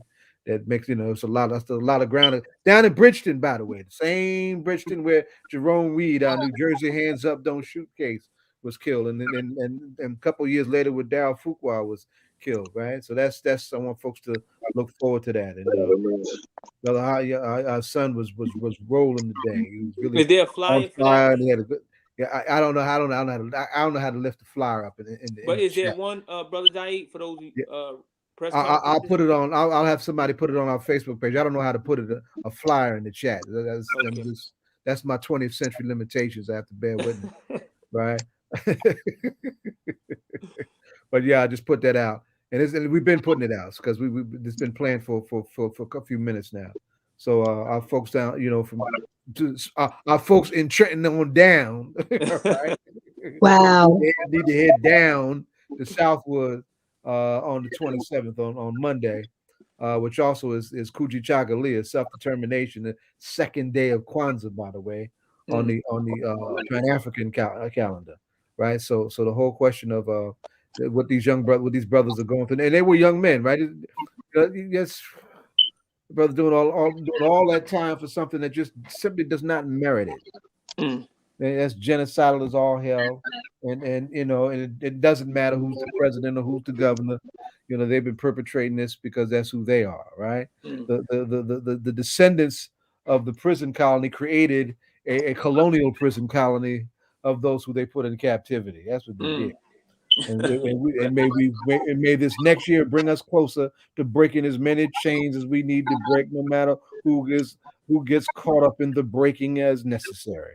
Because we want a world that's free, we want a world that's just, and we want it by any means necessary. That's right. Yes, sir. Thank you, Brother Zaid. Yes, sir. Reverend Roundtree, Pastor Ali, thank you so much for being patient and tolerating me. And I really appreciate it, Sister Donna. But anything you all want to say, I see Sister Donna not on, but Reverend Roundtree, Pastor Ali. I think they call you young because you're strong, because you're young. Yes. We acknowledge that. That's why we let you use your usefulness. Yes. They call us older because we have wisdom. Yes, and wisdom. And because we're older. That when you have wisdom, you let the young one, the strong What's one. that, Pastor Ali? That's the intersection of zeal and knowledge, huh? That's the intersection. That's right. That's it. That's right. That's right. An intersection between being old and being young. Wise. You bring it together. You have a perfect combination. I appreciate it. And with that being said, oh, he's still talking. I can't hear him. No, I just stopped talking. Oh, you stopped? Yes, ma'am. So as we close out, let me just do a real quick exercise. I'm gonna start with Pastor Ali because I'm gonna see what would be your last thought for 21 and your new thought for 22? Just give me your last and a new thought, Pastor Ali. My last thought would be I made it over. My new thought would be to do better than I did this past year. Minister Hart? God. That's it. On both sides? Okay. On both sides. All right. Zaid? Go to Roundtree first. I got to think about that one. All right. Okay. I don't know why she jumped right in before I could say what I had to say. That's Sister Donna. Before I could make my statement, she then came in and said, so I'm going to come out with this. Let me just say this. I know that no one really knows that I've had some challenges this last week. The Lord told me to sit down and take a break. And I don't know whether you all know, for years, I don't even know what the ministry of rest or the ministry of no is. My big brother, Pastor Ali, told me over 10 years ago, he says, you need to learn the ministry of no. Well, I don't think that I'll ever learn the ministry of no or the ministry of rest. But I will say this, that God in this last week has said to me, oh, you're going to sit down. You're going to rest. because 2022, there's something great in store for you, for the people. And so as I exit 2021, I'm thanking God that he brought us all, not just me. I'm not a selfish spirit. I'm not just grateful because God brought me over. I'm grateful that he brought me along with my son, Minister Abdul Haq Muhammad. I'm glad that he brought me over along with my pastor in the hood, Ali, who I've known over 27 odd years, and his beautiful wife, who was a miracle that made it over through 2020. I'm thankful that I have a mayor that's leading this city to greater heights and to greater things, on a greater path, that has a sound mind, that has a sound mind. I thank God for the people of the city of Newark that have allowed me to serve them throughout my entire, not just lifetime, but current right now, even in my situation. So as I move into 2022, coming out of 2021, I just thank God for America's #1 hip hop political radio talk show that has given us a platform, Brother Baba Zaid, called The Disciples, to allow us as men and women of God of faith to do what we do. We were not here by accident. We are here on purpose, and we have a purpose and a position to fill. And I thank you, Minister Abdul Haq Muhammad, for when they gave you the position and assignment to come on this show called The Disciples, that you thought it not robbery to invite a woman, little old girl like me, called Reverend Roundtree, to come and be a part of this. I also want to do a shout out to someone who I met that I wanted to wear dashikis and afros and all those things. And he was a part of the Committee for Unified Newark. His name is Brother Larry Ham. Today is his birthday. I think it is. Is it today? Yes, it is. It's today. It's today. Yes, it is. Yes, yes. Shout out to Christmas my Eve, brother, baby. Lawrence Ham, on this wonderful day that God has allowed him to see. Another trip around is what y'all call it, the sun, the moon. But thank you. I look forward to a new view in 2022. And I thank God for bringing all of you through 2021. So as we close out on 2021, I want to say my last word is John Austin and Ed Riley, because they're not going to come in here and try to shut us down because we at our 92 minutes. I see John in the background trying to say, like, y'all at 92 minutes. And wait, DJ Rhino, wait, DJ Rhino, what's your last word? Your first word. Records all over behind Rhino. What's your last word for the word? You gonna be on next week, Rhino? Yeah. Okay, so we could do that next week with us. Yeah. We could do that next week with us. But I just want to shout out to our executive I just want to say big ups to Brother Ali, big ups to Brother Hot, big ups to Sister Roundtree. Bless you, boo. Good to see all you. of y'all. Much love to all of y'all. Always. Rhino, and there go John trying to come in like a time clock. But guys, really quick, I know Chairman Ham is somewhere out there. On the count of 3, can we all just say happy birthday to Chairman Ham? 1, 2, 3. Happy birthday, Chairman Ham. Love you, brother. Happy birthday to you. Happy birthday to you. Happy birthday, Chairman. I left my voice in the 20th century too. You know we love you. All right. Jonathan, what's the last word, brother? What's the last word, Jonathan? What's the last word? Close out, man. You muted, Jonathan. You're on mute. We can't hear you. You're muted. I know that we are closing out the disciples, but I know that DJ Rhino had some stuff he wanted to talk about and get off his chest. So I told Rhino to play records all over down the as we end the disciples part, we are going to be on just for a few more minutes to talk about what DJ Rhino wants to talk about, because this is a hip hop show too. So we wanted to make sure that we put DJ Rhino in here as well. I know that we've been having some. Are you going to include the disciples in on this? Oh, if they want to, but I was just really gonna. This was gonna be like DJ Rhino. I know you wanted to talk about it. I know that we brought on Chris Randall to have a conversation about it. So this is just, Chris. There's just been some stuff about, talking about Jay-Z, right? And Jay-Z and what he means to hip hop, and how some people on this line with just disrespecting Jay-Z. I'm not going to say anybody's name. See, DJ Rhino, taking this whole thing out of context. I'm not going to even say that. Now, this is another world. Wait, but I'm just wait, saying, guys. there was some Guys, if disrespect. you're not speaking, mute Going yourself because we're getting too much feedback. If you're not speaking, mute yourself. Feedback coming from somewhere. I hear Jesus and Jay-Z, baby. Only on All Politics. All right, yes, you're getting feedback. Phone is buzzing. All right, so I think we got first off, before we get into all of that, though, the first thing I want to say, right here on my shirt, Houdini. Yesterday made a year that we lost Ecstasy from. God, it's been a year already. Oh I man, didn't know already. I know that's what I'm saying. The year went like that. Wow. Yeah, it's been a year already. So we lost Ecstasy, John Fletcher, yesterday, a year ago, from the great Houdini. So I just want to say, rest in peace. Much love and condolences to his family, friends, fans, and everybody.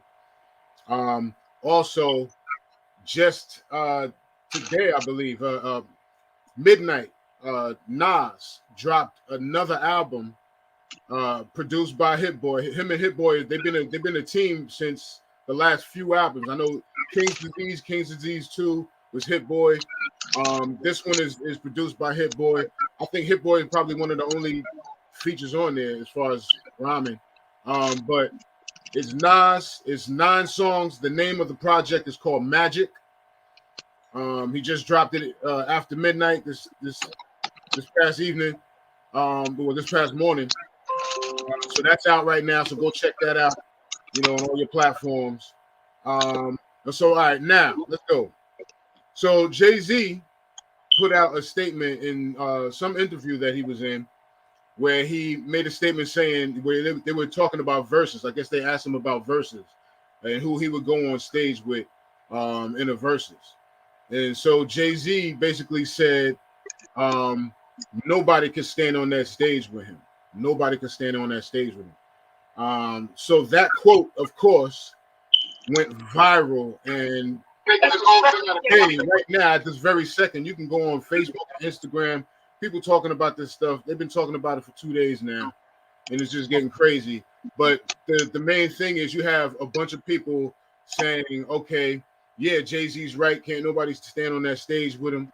Then you have a bunch of people saying, well, there's, they're running off lists of who they think could go on stage with Jay-Z.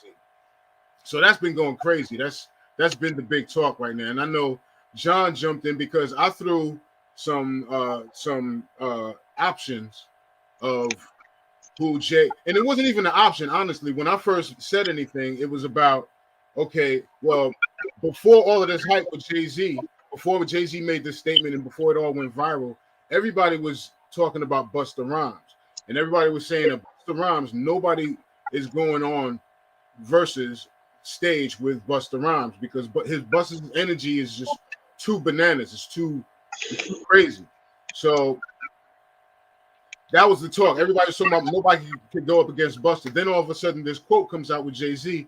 Now everybody's talking about, well, who can go up up against Jay-Z in the verses? So then I said, well, if everybody's saying nobody could stand up against Busta, and everybody's now saying nobody could stand up against Jay-Z, why not put them two together? And so I made that point, and then everybody went crazy, and John jumped in and had a whole book to say to me. Well, let me just jump in real quick and say I think Jadakiss can go up against Jay-Z.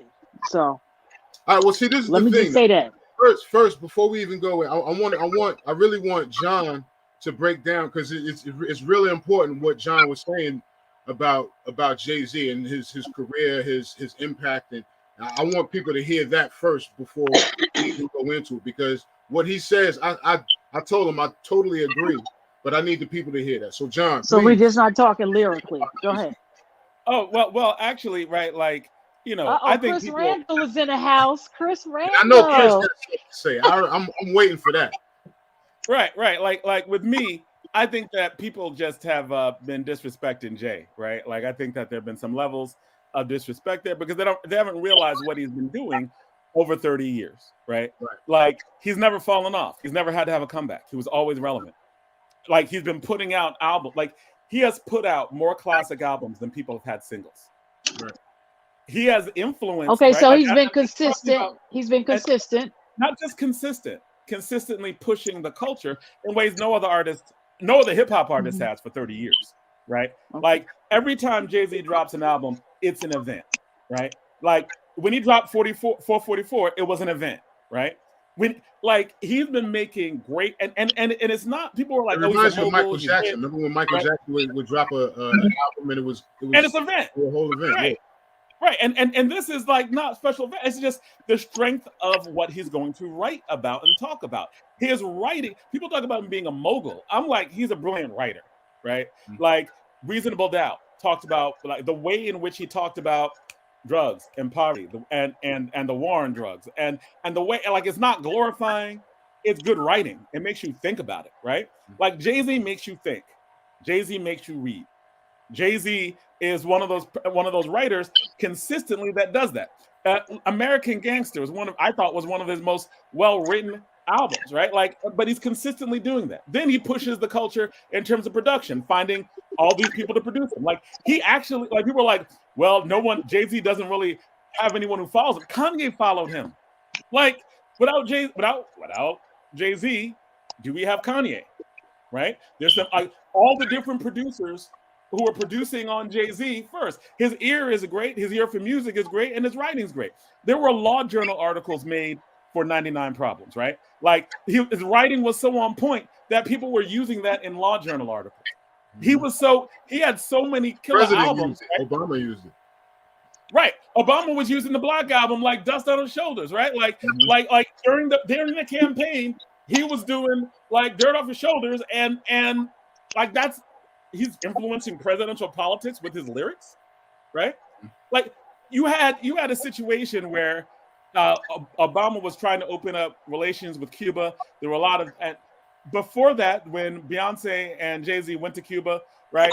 But he's the first Obama said hip-hop got 99 problems and Jay-Z's one. Right, to directly write a diss track to 2 U.S. senators that gets covered on CNN. So CNN is breaking down Jay-Z lyrics, right?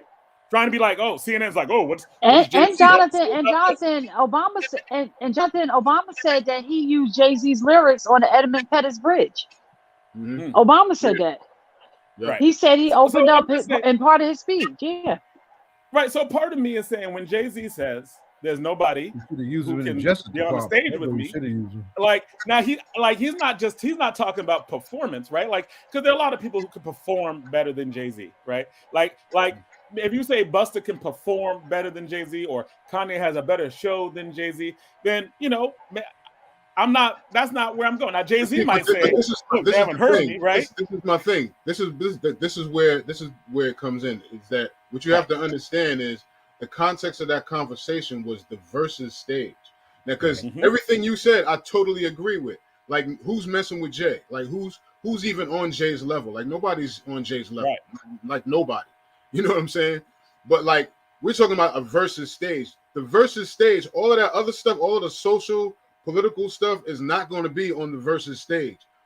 Let's first remember how the versus started. It started off everybody sitting in front of their computers, going through their catalogs. And then when it got to a point where we can be 6 feet apart, they were 6 feet apart sitting in chairs going through the catalog.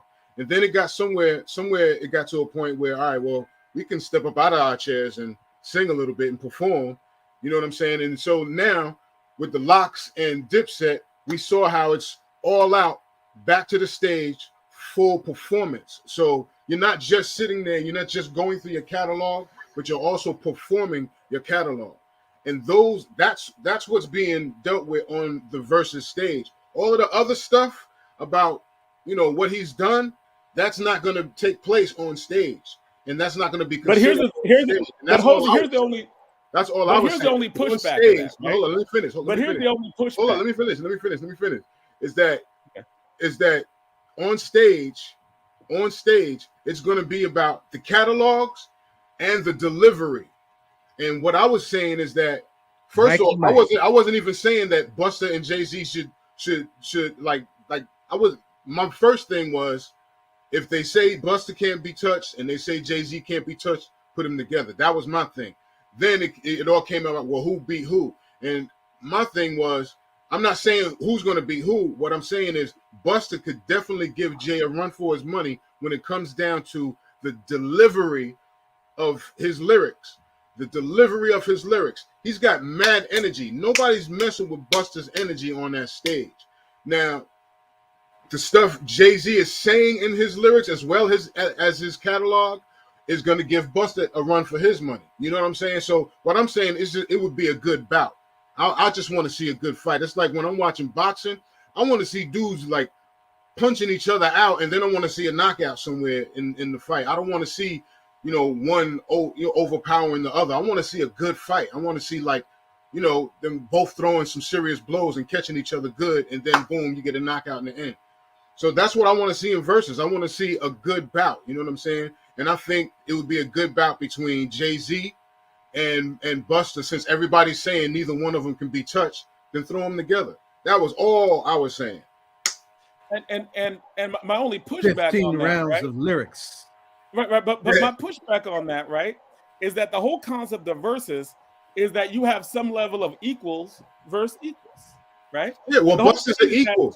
Busta's an equal. Listen, Busta's an equal. Let me tell you how Busta's an equal. Let me break down how Busta's an equal, though. Because Busta Rhymes came out. Busta Rhymes came out with Leaders of the New School, 1989 to 1990. Jay-Z came out with Jazzo around 1989, 1990. At some point, Jay-Z busted away from Jazzo and went solo. Busta Rhymes at some point busted away from Leaders of the New School and went solo. All right, that fast the double time rhyming, they both do that. And at the time that Busta that Jay-Z was just coming out as a solo artist, Busta was already killing them with features. He was already a king, dare I say, the god of doing features, because he was killing them. He was on everybody. He started that whole feature thing, and then Wayne picked it up years later. Like, you know what I'm saying? Like, that feature thing started with Busta Rhymes being on everybody's record and dropping these features. Busta Rhymes been around since 89, 90. Jay-Z has too. You know what I'm saying? They both have a strong. You want to talk about features? Jay-Z has a long feature list too. He's been on mad people's stuff. Mad people have been on his stuff. Like, Jay-Z's got a lot of stuff. So I'm thinking they are definitely equals, because, and then, like I said, I'm gonna throw this I'm gonna throw this into Chris Randall. The only thing that I would say is I disagree on them being equal. They don't stand in the same way at all, just because they started off the same way. I'm talking about on the versus stage. No. I'm just saying on a versus stage, verses are about people who are equals. And I'm saying when Jay-Z is like, I ain't got no equal, he's right. Like, you have Isley Brothers with Earth, Wind, and Fire because his career, there's no equal to his career. But that's what I'm saying. But when you're on stage, it's not about the only thing we listening to as far as your career is your catalog. But I'm now your performance. Well, I'm gonna let Chris Randall jump in on this, but we disagree. And before Chris jumps in, I just want to say that was the same argument like they did with Stephanie and Shaka Khan. I was like, by no means can Shaka get with Stephanie, just because of her performance level. But everybody thought, because of her portfolio or whatever, that Stephanie wouldn't able to her diversity in her portfolio and everything, that Stephanie wouldn't be able to get to Shaka Khan. But when they got to that stage, it proved different for various reasons. But it still was. It came out to the bottom line. It came out to be a stage performance. That's all. But the thing is, they both belonged on that stage, which is different. Chris Randall, right? Like, I don't think they both belong on the same stage. But Chris, what do you think? The level of blasphemy is just absurd at a certain point. It's almost like somebody like. What's next? Are we gonna diss Marvin Gaye? Like, what do we? I mean, I don't even know the level. First off, I'm not dissing Jay. I'm not one of those Jay-Z haters and be talking all kind of crazy stuff about Jay. I've totally and fully agreed with everything John has said. You know about what? Jay-Z, because that's what I've always felt. You know what Oh, happened? we talking about a versus stage, and we You know talking what about happened? something else. Well, You know what let him happened? finish, man. Let him finish. Let We're him not finish. talking about the Chris. big picture. But go ahead. You know what happened, John? You know what happened, Jonathan Austin? Earlier, I was looking at social media, and it was a DJ that I really respected. Here we go. And he said, I don't remember who it was. I just know it's one of the best DJs in the country. It's a DJ that I've referred. Like when people ask me about a DJ, I usually make sure I type his name in and say, "This is the DJ you want." Like it's that level of DJ, right? One of the great DJs in America. He said that when he puts a mix on, he can't even put Jay-Z in a mix with other people because he's too Jay-Z big. is so big. I don't remember what DJ it was. I don't really remember what DJ it was, but I do recall him saying that.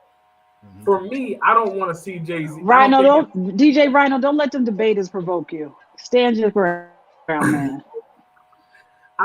This hip hop. I stand my ground all the way to the grave.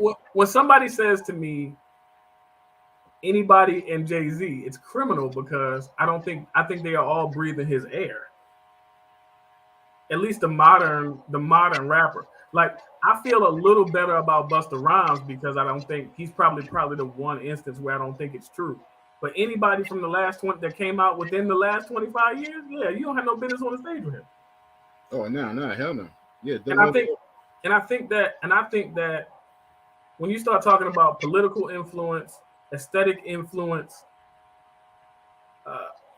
the ability to, like, when you think about somebody who can be preached in a pulpit in a church, in a black church, talked about by a sitting United States president, can have meetings with Minister Farrakhan, but also be understood at the level of a kid from Baltimore with cornrows and a do-rag. Mm-hmm. I don't think there's that many people who can do that. Right.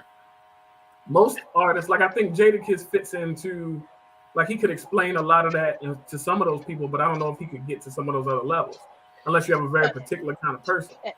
Hey Chris, did you see when he was just inducted into the rock and roll and how they did the how they did one of his first raps and they had like Dave Chappelle, everybody come out and do a part of the lyrics. Did y'all see that? Even Blue Ivy did a portion of it.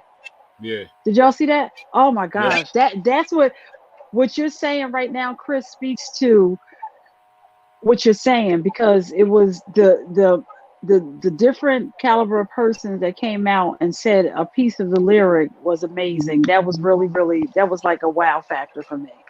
Sorry, Chris. But yeah, no, Donna. But see, that's what I'm getting at. Like for me, I remember again being like looking around at my surroundings, living in Baltimore, like surrounded by lots of obstacles and stuff. And it's like I remember, and to Baba Zaid will love this. It's like he did this song that Baba Zaid. I don't even know Baba Zaid maybe not even heard it.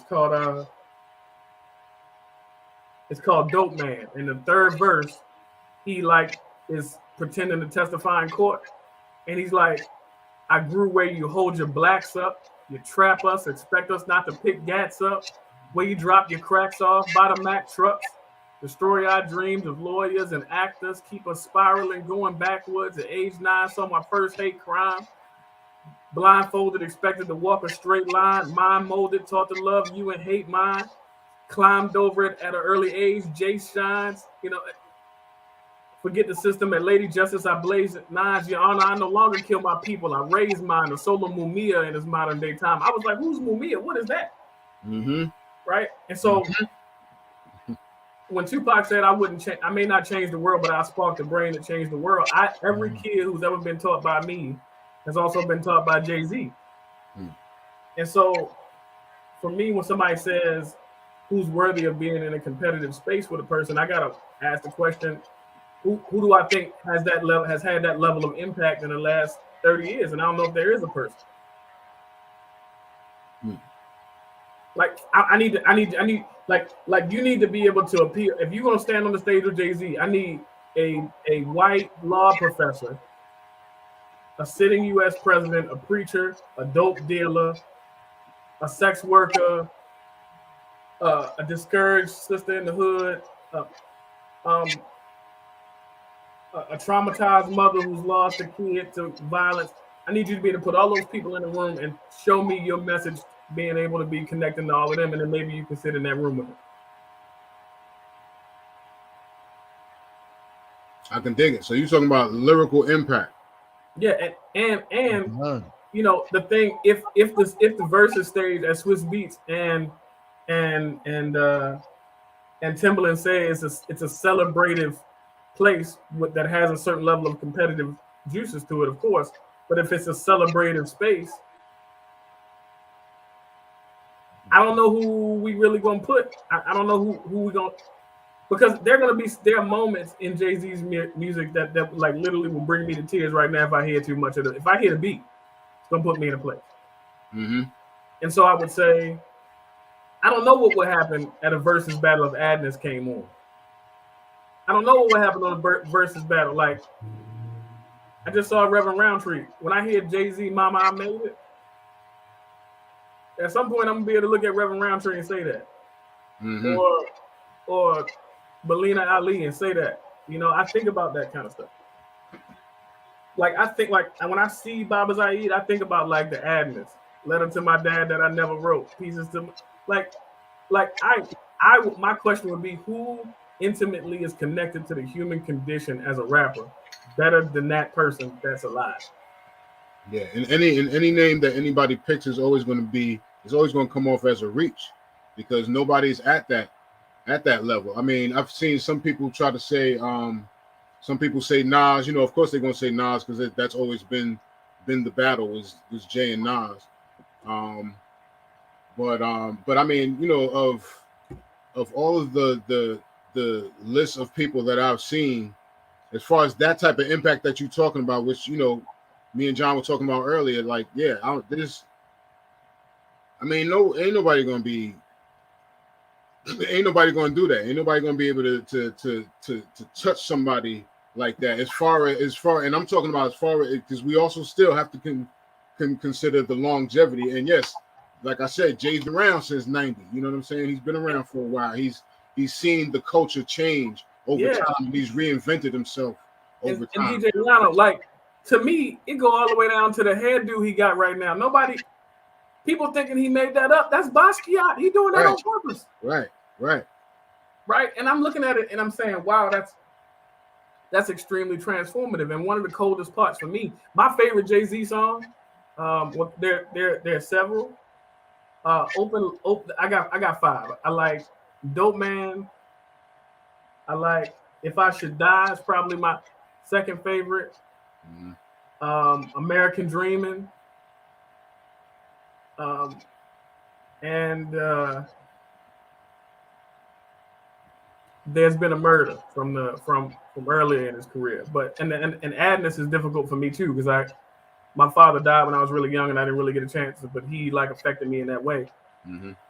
My question is like, when I think about what I want out of a written performance, quote unquote written, because the argument is that he doesn't really write records, but what I want from a written, Frank Whittleson, one of my favorite authors, who I think is influenced by hip hop a lot. One of my favorite authors, he recently said in an interview that a good writer should be a chief torturer of their reader. A good writer should be, Frank Whittleson said, a good writer should be the chief torturer of their reader. And I think what he means by torture in that context, I think for me is, does it prick your spirit? Can you emotionally relate? Is it compatible with your existential reality? And does it push you to move beyond that existential reality? And I don't think there's that many people in the world who do that more effectively than Sean Carter. And so for me, it's like, even if he was to get on the stage with somebody who may have a better stage presence or a bigger stage presence, because he talks about the mistake he made with DMX. He was letting DMX he was closing the show and letting DMX go before him. Right. He talked about making that mistake. Mm-hmm. And DMX, he was talking about how DMX had the audience crying and all that. Had him screaming, had him crying. Yeah. Right. And for me, it's like, I want to know, can anybody take me to that place? Like, you know, DJ Rhino, for me, I have amazing amazing memories of all three of y'all who are on the screen. Have amazing memories, right? Like for Baba Zaid, you know, I'm just glad that, you know, today I'm not chasing down any police officers or anything like that. And I know we're getting ready to end the segment, so I do want to close this out. Hold on, I know we have about a minute left. I just want y'all to get this. I think that the reason I'm so passionate about Jay-Z is because of the way he has been. So if I were to put some of the pictures on the screen of me with cornrows and a bathing ape hoodie and a do-rag and not finish that sentence. And engaged in different kinds of economies and such. And I look at myself now, all of his music has grown with me that whole way. And in 20 more years, he's made songs that will apply to me even more in 20 more years. And I would love to see who we could put next to that. Yeah, I think he pushes I don't think he just adapts to the culture. I think he pushes it. I think that in each iteration of his career, he has pushed it musically in terms of the producers that he used. You better go get Donny. You better go get Donny Hathaway. You better go get Marvin Gaye. You better go get Nina Simone. Right. You better go get Sarah Vaughan. You better go get James Brown. But you better not bring nobody from the last 30 years. You better not do it. You better go get Prince. I need Michael Jackson. But other than that, that's where I am. That's why. If it's not Muddy Waters, and I wasn't, I didn't start off that way, man. Like, because I think it was a conversation with Chris Randall. It was like, nah, you like good writers, right? Because I love Reasonable Doubt, right? But then I was like, I didn't really notice, but it was like, you got to check out American Gangster. And one of my favorite ones is American Dreaming as well, right? Like the lyrics on that are just amazing, right? And then 444 just took it in another direction. Of course, the Black Album, all that, like 99 Problems, classic. Like there's certain things he does that have pushed the culture, right? Like he's not every album sets a bar. Like that 444 right now, like you can't go below that now. It's like you got to take it to the next one now, to the next step, to the next level, Right. Because he went deep. But we're gonna let you end this off, DJ Rhino. Well, that's it, man. Tomorrow, Christmas Day, 3 p.m. Twitch.tv/Rhino CMZ. James Brown all day. We're gonna get funky with it, and that's what it's gonna be. All day, 3 p.m. Rhino CMZ. Twitch.tv/Rhino CMZ. All right. Well, thank you. CMZ at 3. All right, cool, and thank everyone. Our guests, thanks to Disciples for coming on this Christmas Eve. We are still going to be on next week as well. We're going to have Leroy Jones as a guest. He's the chair of the Democratic Party in New Jersey. Please be careful. Everybody, we're not talking about Amiri Baraka. We're not doing that. Hold on. Slow down. Thanks. All right, great. Fair enough. So the chair of the Democratic Party in New Jersey, and we are for a New Year's special, which is also going to be abbreviated to 2 hours. But we're gonna have some guests coming through. It's going to be fun, a way to close out the year. So thank you for the guests. Thank you for coming on. Thank DJ Rhino. Thank you for the conversation. Appreciate that. Chris Randall, thank you for coming on. Baba Zaid, as always. Thanks for everything you do. And thanks, Donna, too. Donna, you too. So we'll talk to you for the holiday. That's right. Hey, Baba. I've been listening to Oscar Peterson I'm gonna be listening to Oscar Peterson for the whole holiday. That's a lot to listen to, son. And I'm telling you, you want a versus battle, you better go get him to go deal with Jay-Z. I'm just telling you. Straight out of Canada. Bad man. All right, everybody.